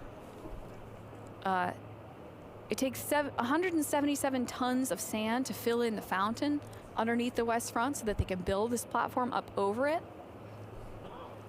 Now, Janet, you mentioned platform and over it. At one point, there used to be a berm there, and Olmsted had it taken down, if you will, and they put in this terrace. Oh, look at the Senate side of the Capitol. We have a great view here inside this. We're camera positioned in the Senate connecting corridor, looking at the doors to the Senate chamber there. Now, again, folks, this is a unique view, and actually, if you were on tour with Ron or I, we would be discouraging you from photographing those doors yourself.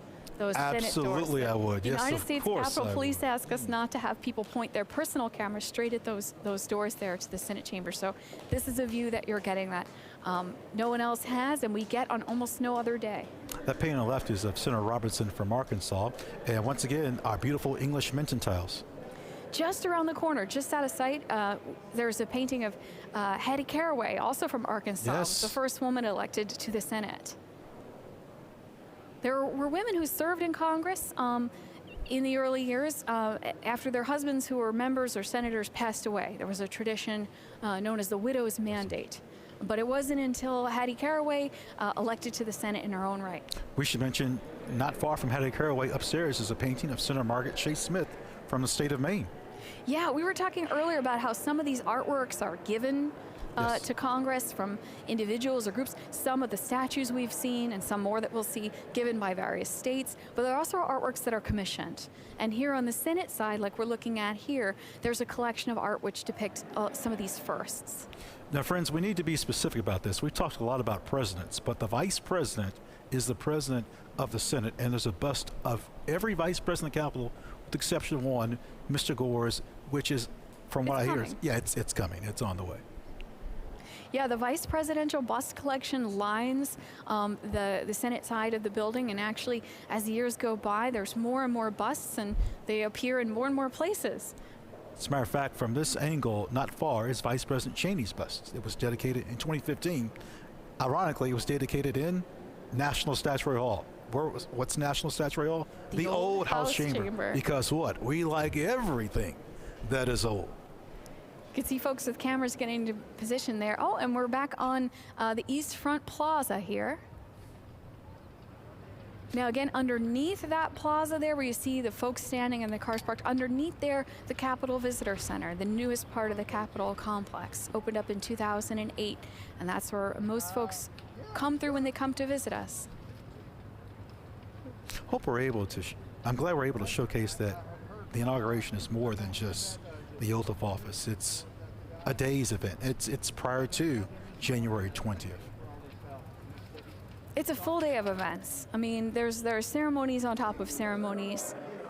The inaugural address isn't a requirement, but it's a tradition. Right. We may someday see a person who declines the opportunity to address. But I was saying earlier that the ceremony almost is how you can track the evolution of technology in our nation, because some of our early presidents, the remarks were quite short. George Washington's very, very short, because there was no television or radio to broadcast it out to the people. It would be printed in the papers. Can you imagine President Lincoln on the East Front? He's got his table in front. There's all types of soldiers around. And maybe 100 guards you could hear? Maybe. And we've seen this year a much less crowded event than this traditionally is, and we've been talking about how when the inaugural ceremonies made the move from outside to inside, from inside to outside, back President Monroe, how many more people came to attend, how many folks would come to watch. So here we are waiting outside of the president's room. It's a little room on the Senate side of the building, and here we go. We got the president and vice president stepping in toward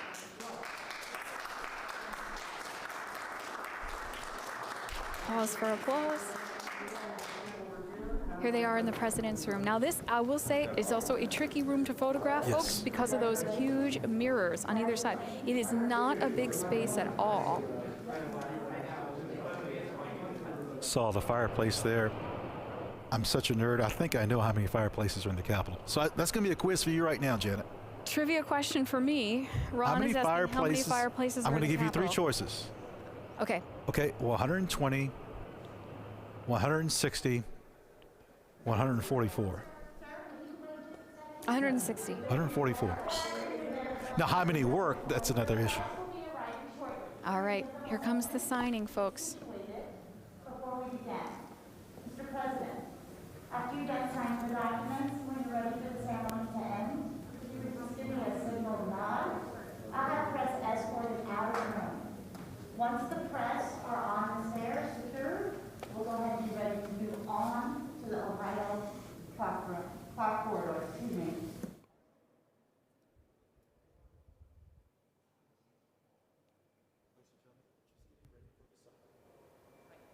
Ladies and gentlemen, we're getting ready for the signing.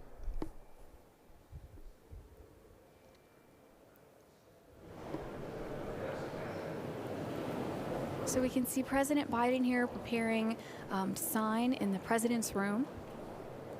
A small room on the Senate side of the Capitol. We have very exclusive access to see this today, the way that we're seeing this. There'll be some parts that we don't get to see, but they're being filmed for archival purposes, for posterity. Again, I want to go back. The reason why we have the president's room, yeah, George Washington.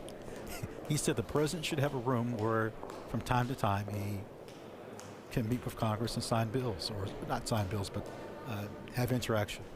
Yeah, and it's another holdover from a different era, folks, when the term of our president and our Congress overlapped differently.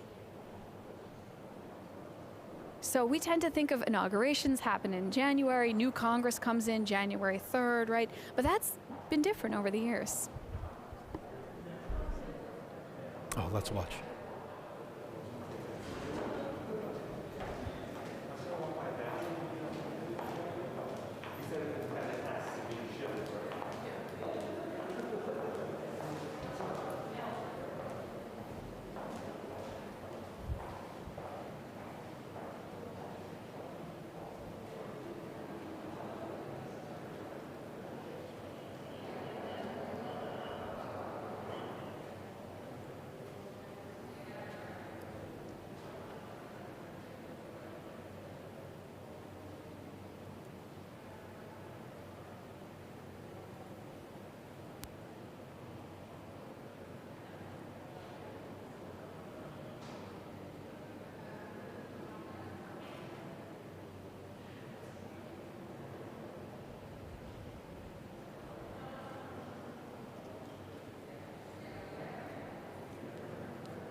Well done. Well done. And just pardon you. I needed all the help I could get, Mr. President, for treating my bill was short.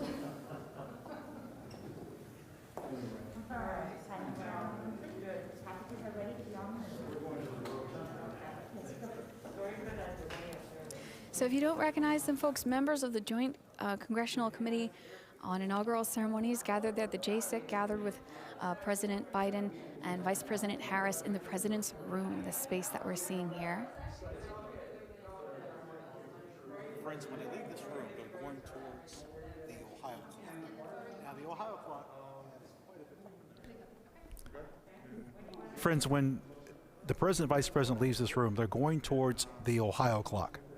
Now, the Ohio clock has... Why is it called the Ohio clock? Well, it's interesting. A senator from Connecticut, Senator David Daggett, asked a clockmaker from Philadelphia, Thomas Voigt, to complete it. He does in 1816, but Ohio came to the Union in 1803. I don't quite get it. It's a mystery, and no one knows the answer. This clock has come to be known as the Ohio clock. It stands in the Senate hallway, which we're going to be seeing the party passing through soon on their way to the rotunda for the presentation of gifts. We're just wrapping up the signing ceremony here. And so we're on the Senate side of the building in these hallways, which are beautifully decorated. Again, if we can call your attention to the floor for just a second. Oh. Minton tiles, they're an encaustic tile, which means that the way that they're glazed is a little bit different than the kind of tile we're used to in our kitchens and baths. They're made in Stoke-upon-Trent, England. They're custom made for the Capitol, hallways lined with these. Friends, don't just think that the members can walk on these aisles. You can. How? Visit Congress. Janet, I think the number one question that's asked of us, how do I visit Congress? If not the question within the top three. And depending on what part of the building you're in, you will likely walk on these tiles. They're not something that's just sacred for the members. No, to the contrary. That's a great point. The one place you'll see the Minton tiles like that is on the first floor on the Senate half of the building, yes, which we won't be seeing on our cameras today, but we can normally take folks there on tour. The hallways were decorated by Constantino Brumidi, the artist who painted the frescoes inside the Capitol that we were looking at a little bit earlier. I'm not done with this Ohio clock. So, ladies and gentlemen, there was a person known as the man with the green hat. Yes, during Prohibition, he used to sell alcohol in the House office buildings. It was known he had an office. He was exposed, and he moves to the Senate side. and legend has it, in the Ohio clock, spirits might have been kept in that clock, and members had access to it. I mean, the period where alcohol sale, manufacture, distribution, except for medicinal purposes, the period when that was illegal in the United States was an interesting one here on Capitol Hill. And there are rumors all over of hidden compartments and various places where things must have been hidden, and they create this kind of mythology around this. And I gotta say, there are plenty of mysteries. We don't know why the Ohio clock is called the Ohio clock, but there are plenty of tales of this secret compartment is where, you know, they hid the contraband during the Prohibition period. But I think a lot of them more likely are just quirks of the architecture, because as we've discussed, this is a building that's been built in so many different pieces, yes, and each piece added on to the next, right? And every space enduring these constant changes in what the space is being used for over the years. And what's interesting about this room, the President's Room, is it really only has this purpose. Yes. What we're seeing happening in here today, this is essentially, and it's a very small space. I want to emphasize that, folks, because space is at a premium inside the Capitol, and there is no such thing as wasted space or empty offices. No. But this particular space is set aside for this special purpose of the President using it on Inauguration Day. And again, this dates to a time when our President's term and our Congress's terms would be running out March 3rd or 4th, and there would be kind of a race to sign last-minute legislation in that beautiful President's Room. Looking down at the rotunda here. By the way, I think it's possible President Biden may not re-enter the President's Room until either a State of the Union or, well, who knows in the future, but I wouldn't think he would be there maybe 1 or 2 more times. It doesn't get used a lot. That's what we're saying. And for us to be able to see this moment of President Biden and VP Harris in the president's room, they've just concluded the signing ceremony. Also stored in this room are some gifts Congress received. There are some ceremonial gifts, particularly from other nations. So we're looking down at the rotunda because what's happening here is people are starting to gather. The spouses of the dignitaries that we were just seeing in the signing room starting to gather in this space for the presentation of gifts, which is going to be happening soon. Typically occurs actually during the inaugural luncheon. This year, because things are a little bit different than past years, there is no inaugural luncheon, and so this is being sort of modified for happening in the rotunda. It's a 96-foot diameter, 108 windows in the rotunda. And can we tell in the center at the discoloration, if you're thinking, was there a hole there?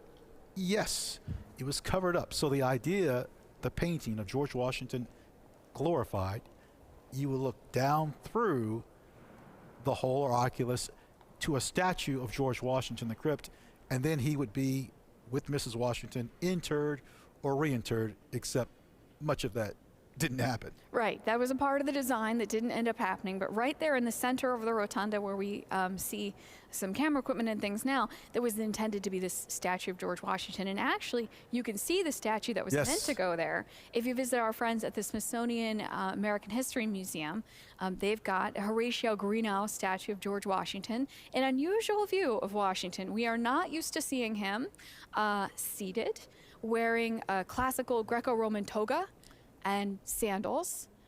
No, we're not. And that was meant to sit right there in the middle of the rotunda. Now, there are some sculptures around the edge of the room.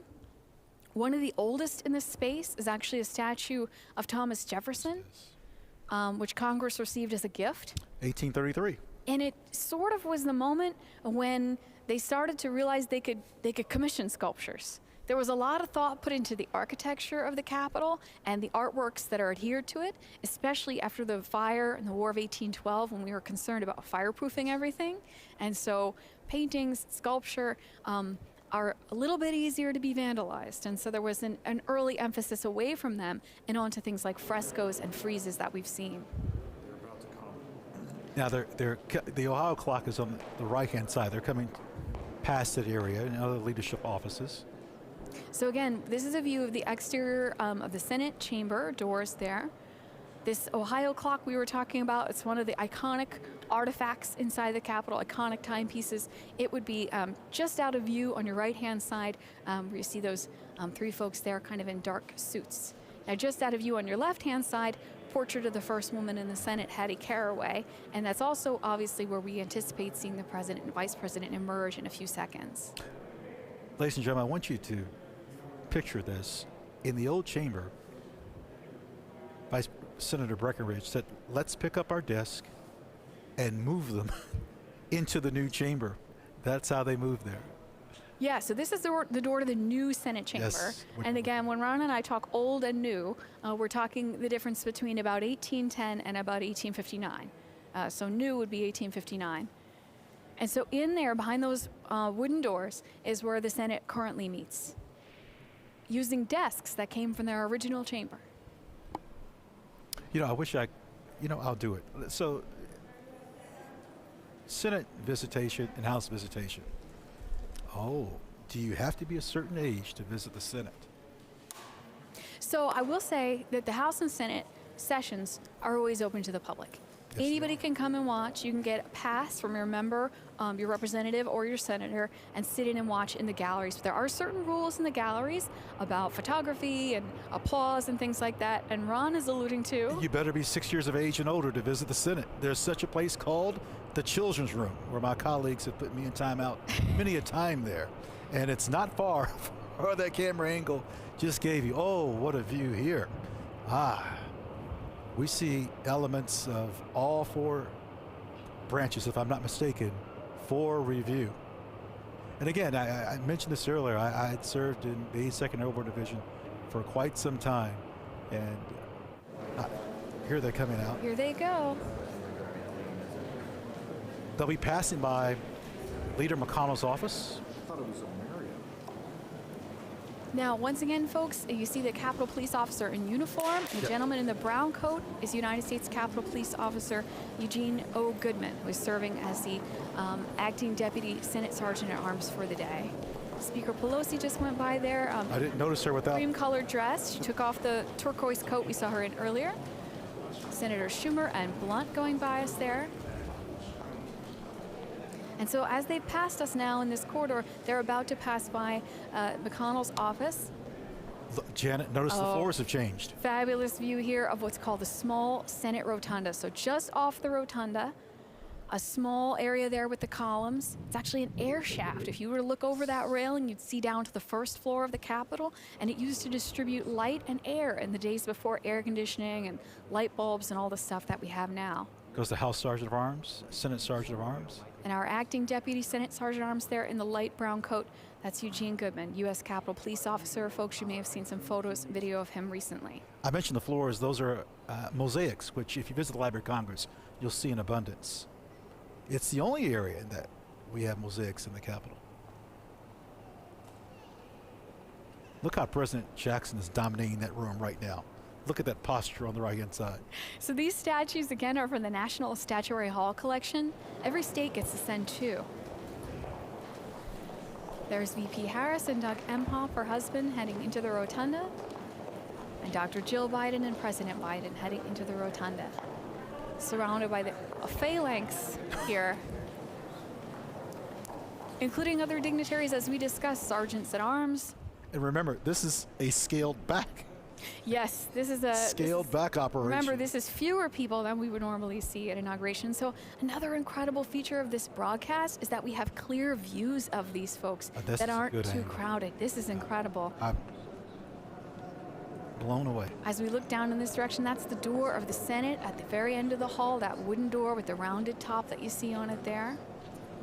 And again, if you were on tour with us, I would be asking you to please not point your camera at that door, because the United States Capitol Police like to keep that area secure. You can see some Capitol Police officers here flanking this north door into the rotunda. So the president entering the rotunda now.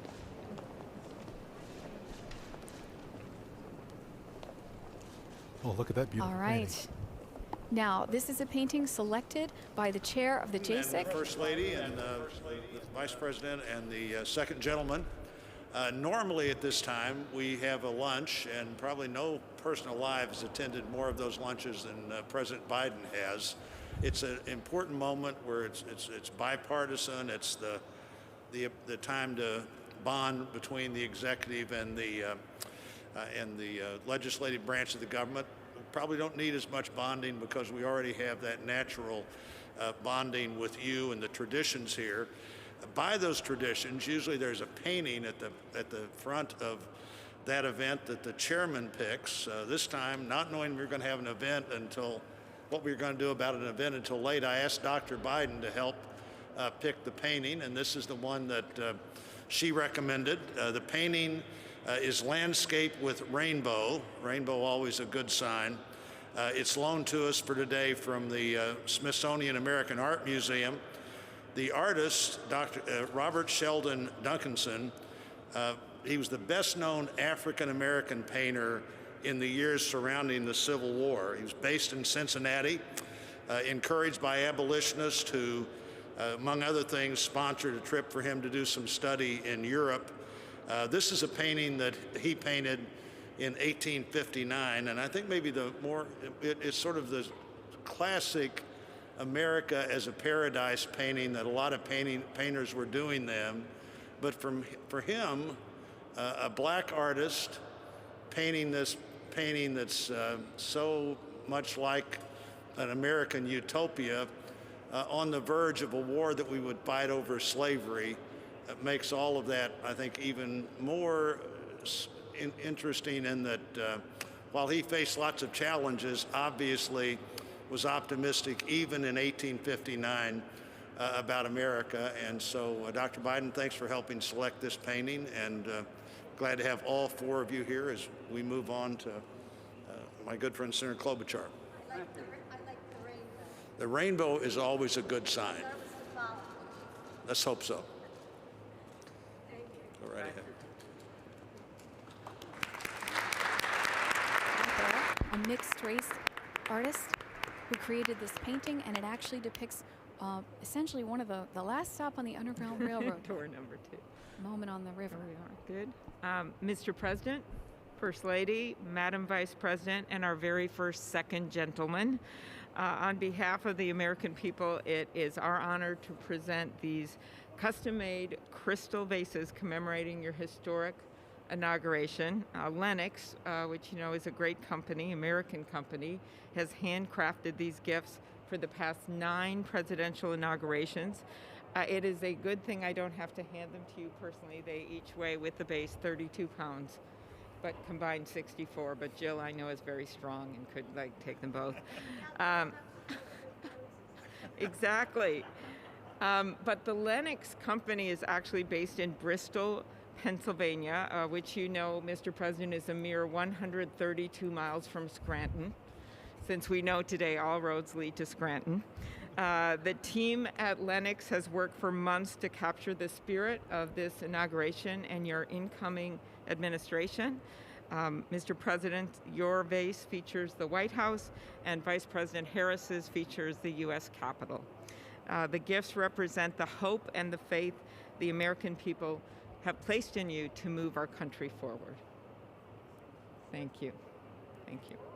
As Senator Klobuchar mentioned, the Lennox Company is an American company. It's been around since 1889. President Wilson commissioned China for the White House from them, first set of American-made White House china in 1918. Those lead crystal vases, 17 inches tall, she mentioned they weigh 32 pounds. They're all handmade in Pennsylvania by a craftsman named Peter O'Rourke. Well, Mr. President, Madam Vice President, while the pandemic has sadly limited our usual hospitality, as others have mentioned, I'm very glad we still carry on some of our favorite inaugural traditions. It's my honor and privilege to help present these flags of our nation that were flown over today's event here at the Capitol. Now, I have to make one point of personal privilege on behalf of the Senate. With all due respect to our distinguished Speaker and our colleagues from the House, I have to note, not only did we just swear in a son and daughter of the Senate to these high offices, but indeed both these former senators skipped the House altogether.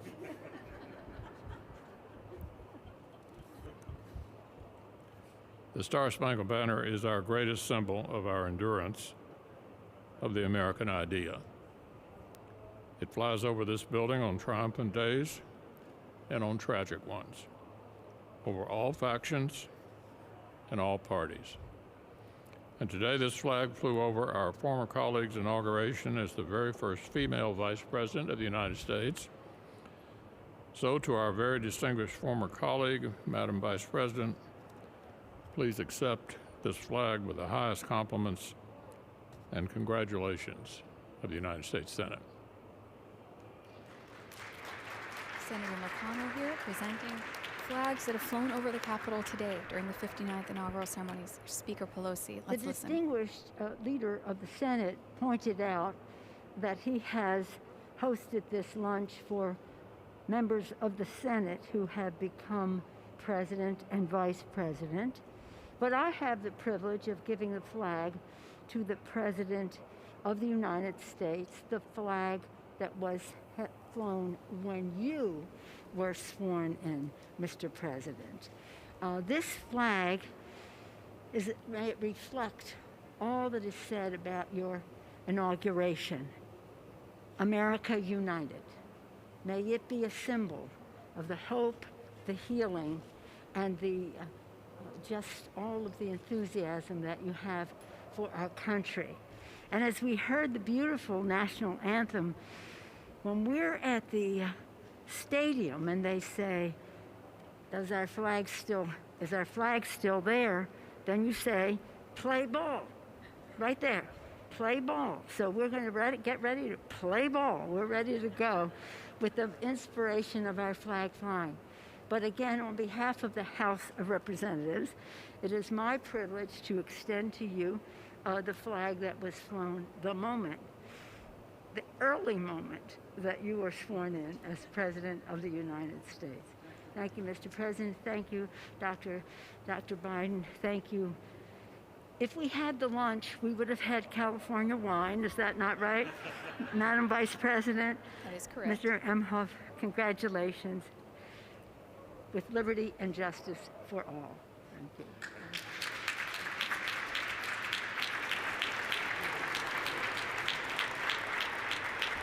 These gifts are presented by the JSIP on the behalf of the American people.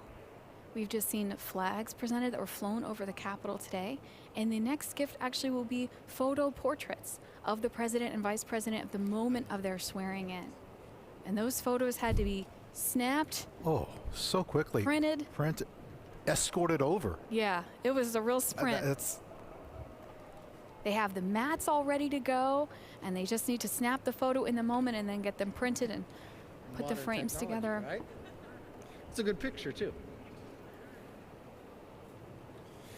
The Honorable President Kevin Biden, McCarthy. Vice President Harris, Dr. Biden, and Mr. Imhoff, on behalf of Republicans in Congress, congratulations. Very proud of you both. When President Washington was sworn in as the first president of the United States, only a handful of people saw the ceremony or heard the famous first inaugural address. Today, the inauguration is seen around the world. Yet the task facing the nation is no less momentous than it was in Washington's time. I listened to your speech today. You talked among the tension and division. Our task as leaders is to bind this nation's wounds and dedicate ourselves to the values of all Americans share together. With modern technology, just a few minutes ago, it captured in these pictures. History in the making, for all the world to see. This picture should serve as a reminder of that task that we have before us. As a very proud son of California, it is my honor to present to a very proud daughter of California as well. Today, Vice President Harris made history, and all of America should celebrate that. But we should also remember that this is not the end, but just the beginning. As leaders, we are judged not by our words, but by our actions. So let's go forth from here together, accomplish great things for the American people. And every time you look at this photo, remember the beginning of the job we have to do. Congratulations.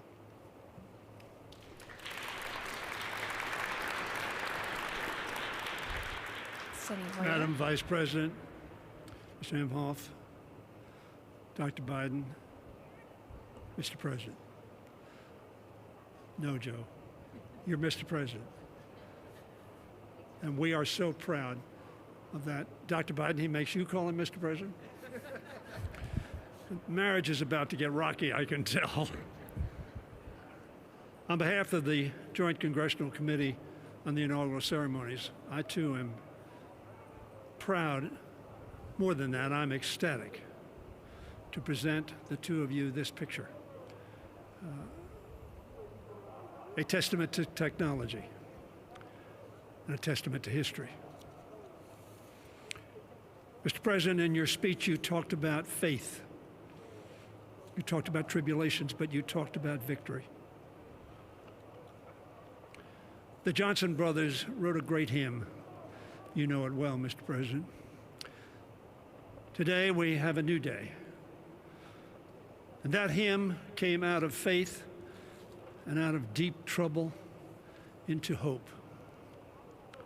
And they said, facing the rising sun of our new day begun, let us march on till victory's won. That's what your speech was about. And that's why we are so proud and ready to march with you, President Biden. God bless.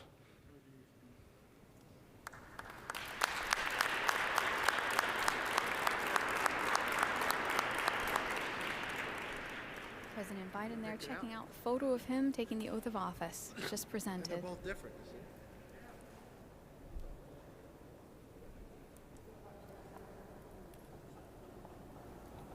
Dr. King's bust in the background this past Monday, celebration of his holiday. That bust of Dr. King was commissioned by Congress in 1986. It's been on that spot since 1989 in the rotunda. They're on the east side of the rotunda now. They're going to step through these east doors into the vestibule. See a statue of President Eisenhower there, given to us by the state of Kansas. Now, friends, you might have been wondering, wait a minute, didn't I see President Clinton, Bush, Obama leave?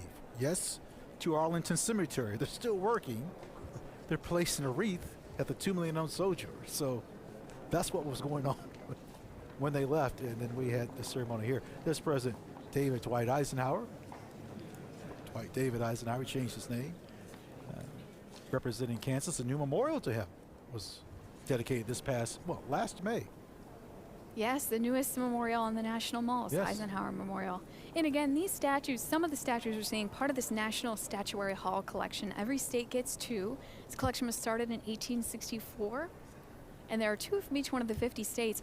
Only 6 states so far have given statues of presidents of the United States, and so those statues are in the rotunda. Looking out of the east front steps now, preparing for the pass in review is going to be coming up soon. You can see the military cordon down both sides of the east front stairs.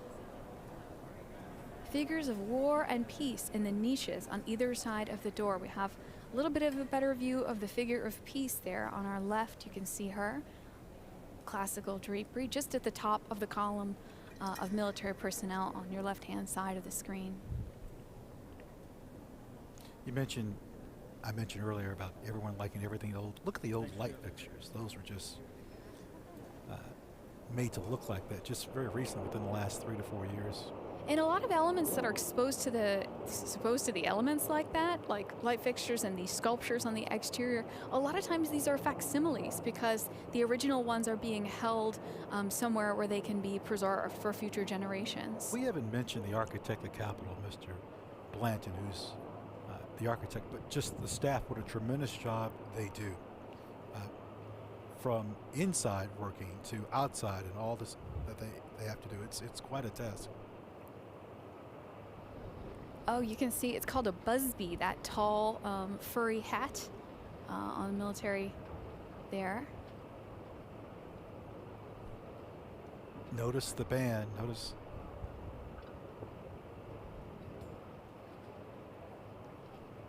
And everybody's lined up and preparing for the pass and review to be starting pretty soon. We do have a video about that coming up in a little bit.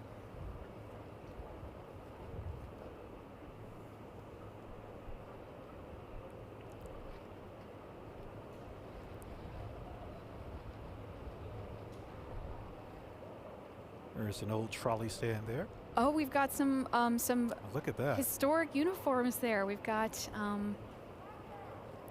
some Revolutionary War style, fife and drum corps. So the coats that they're wearing, you can see those edges turned up. Those are called the facings, those red edges that you see around the front edge of the coat. Traditionally, musicians will wear a different color. They will wear the inverse uniform of the main body of the military force, and that makes them identifiable because in times past, especially, people will be looking to the musicians for cues about movements, and also it marks them as non-combatants. So we tend to see very unusual and colorful uniforms on our military bands, such as the Marine Band we've seen today, the Fife and Drum Corps that we just saw, and even the Herald Trumpets, U.S. Army Herald Trumpets.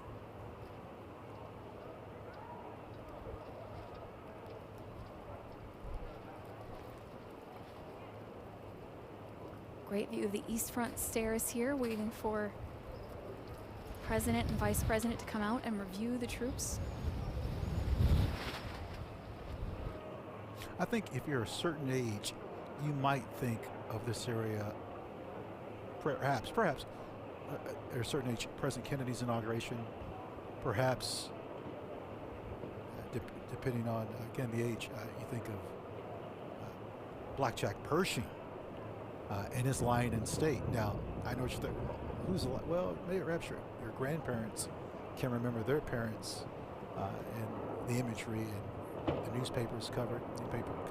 Yeah, lying in state and lying in honor ceremonies that have traditionally happened in the rotunda of the Capitol. This past summer, they had to do something a little bit different for Congressman John Lewis, where they actually put his casket kind of right out there in front of that east front door in order for people to file by on the outside.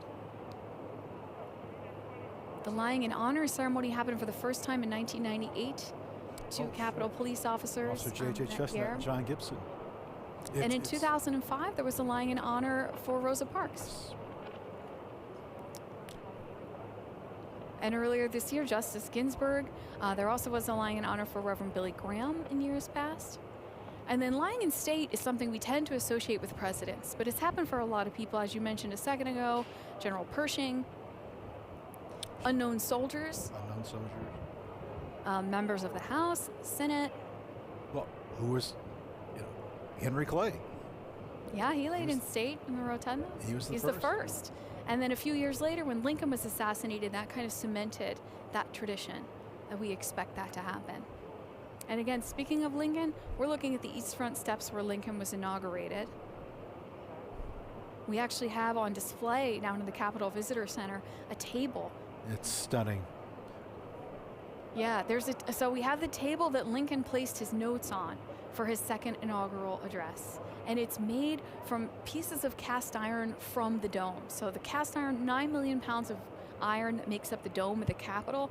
Since it's produced in pieces, there are multiples made. And if you've ever made anything using a mold yourself, sometimes they don't all come out perfectly even. So there was a pile of extra pieces and cast-offs. And the workmen working on the Capitol dome during the Civil War went through that pile of cast-offs, put together a balustrade column for the center as a pedestal for the table, some of the decorative elements for the outside to come down and make feet for it, and then they put a smooth top on it, presented to President Lincoln for his inauguration. I think it's wonderful that American artists and artists from Italy that painted in the Capitol would often use workers in their artwork. The workers here, I love that. Well, we even know that Constantino Brumidi, who painted that fresco inside the Capitol dome, used some of the iron workers for his models. Charles Thomas, the superintendent, the foreman. Particularly for the scene of mechanics that has Vulcan at an anvil and forge, and he needed people to kind of stand in as models to represent the workers in that forge. Remember today's inaugural theme: forging a more perfect union. Yes. Determined democracy. Looking at the East Front here, backed out a little bit so that you can see a little bit of the historic Capitol on either side of the stairs. Friends, if you were to come to Washington and walk around the Capitol, even in the evening, when it's dark, the building will teach you something. You will learn something. You'll pass a member of Congress at night and not know it. And you'll go by 20 yards later and someone will say, wasn't that so-and-so that just walked past? I believe so. Oh, here they come for the reviewing of troops.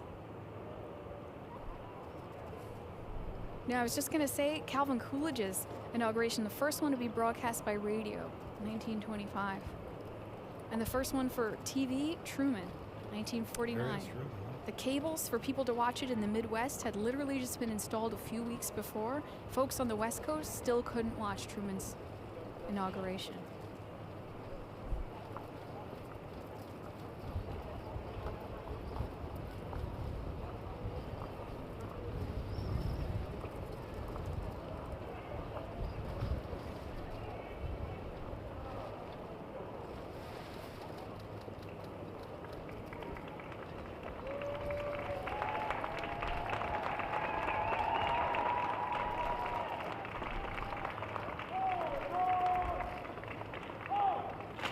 Well, that'd be nice if we could hear some of the commands. That would be nice, yes. We can hear the applause. I know those two words, forward march. I think I've uttered that a time or two.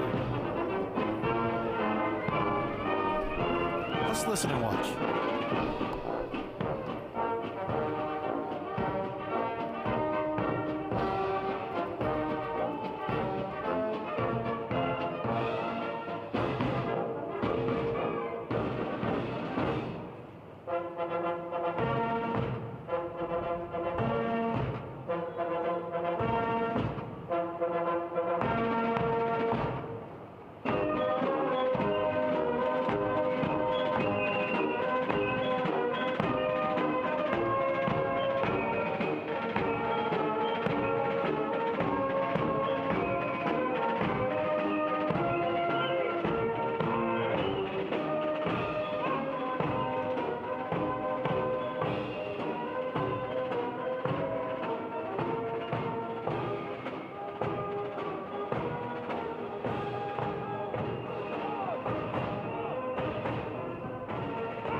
Janet, what if I were to tell you that in one day you would have a new job and change your place of residence in the same day? What would you say to that? Seems like a lot. And a new ride. A new car. And a new car there. I don't know if everyone noticed how thick those doors are when they put the president into that car, but there it is, nicknamed the Beast. Departing from the East Front, they're on their way over to Arlington Cemetery, lay a wreath. And past two presidents while doing it. William Howard Taft and John Fitzgerald Kennedy. The vice president getting into the car there with the flags.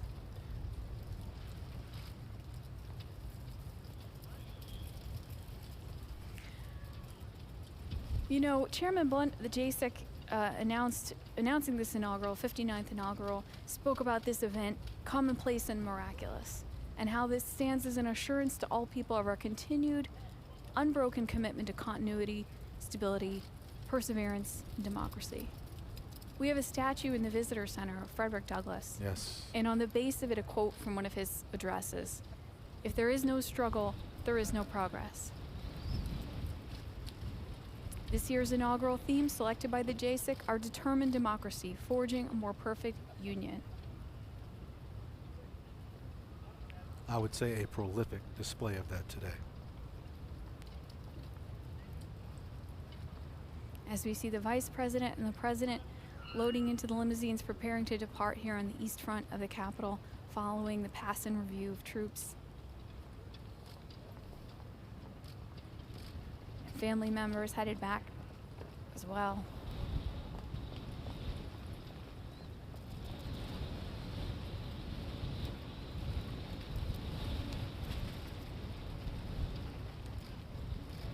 You know, at times, I didn't sense a pandemic or a lot of security. At times, it seemed like, well, this is what I'm used to, but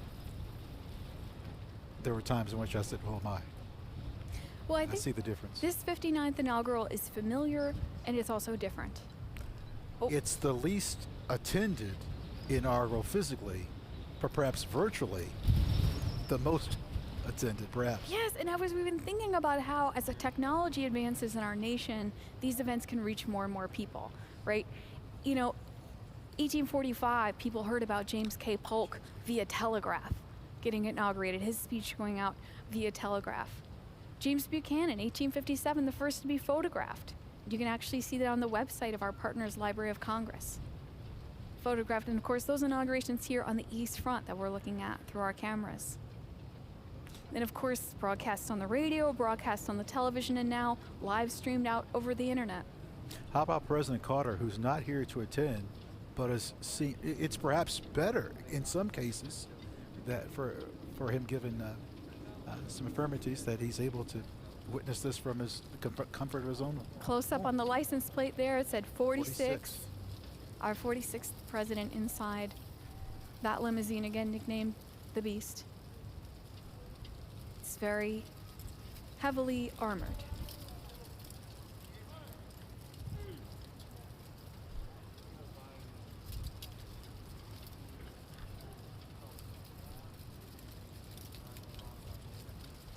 You know, McKinley's was the first inaugural to be filmed with sound recording, 1897. And if you can imagine, we've talked about how in the early years with Washington and Lincoln, people straining to hear the president's remarks, you know, and the sound amplification for the crowd doesn't happen until 1921. But in 1897, people were able to listen to the sound recording. But yet we hear about the good old days. Yeah, in 1949, Truman, or the folks on the West Coast couldn't see it because the television cables weren't installed yet. One of those skylights there, that's the top of the Capitol Visitor Center. It's a gorgeous view. As we see the Vice President's car going by there. Sorry, that's President's car going by there. Departing now for Arlington Cemetery. Here on the East Front Plaza, right above the Capitol Visitor Center. That big glass skylight you see there, the water feature around it, black granite from Clovis, California. These flagstones, the pavers that the cars are going over from South Dakota and Minnesota. stones selected. There are 17 different states represented in the stones of the Capitol. I was just guessing among, just as you were talking, I think there's probably 8 to 10, 17? 17 different states represented. I learned something today. Absolutely. There's some stone from Kentucky on the borders of the rotunda. Here in the Russell Senate office building, the Kennedy caucus room that we're stationed right outside, there's some black-veined marble from New Jersey in there. It took the architects a full year to find it. A full year.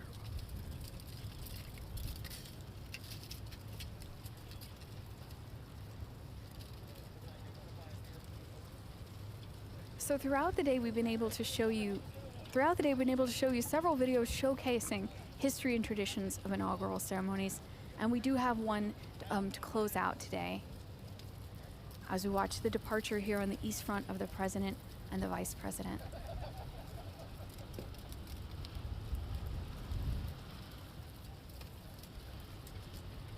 You can see the Cannon House office building in the background there.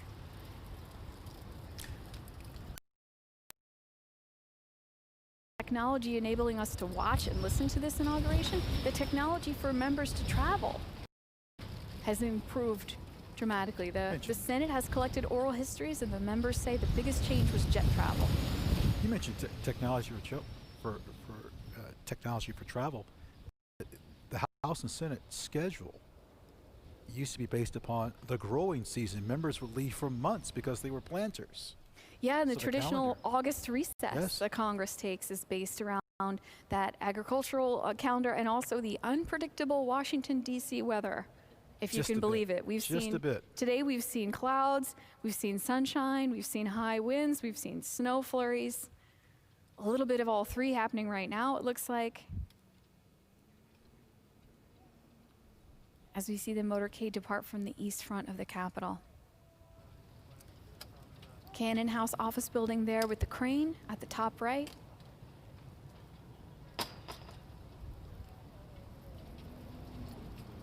Oh, I love it. I can't say enough about the people who have performed admirably with these cameras. It just...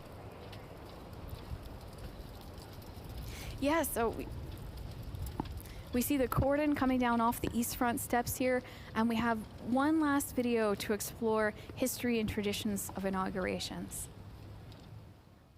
The inaugural ceremonies may be a routine event, but it remains a unique symbol of our constitutional system. Today, as we celebrate the inauguration of the 46th President of the United States, we signal to the rest of the world that we are united as a people behind an enduring republic.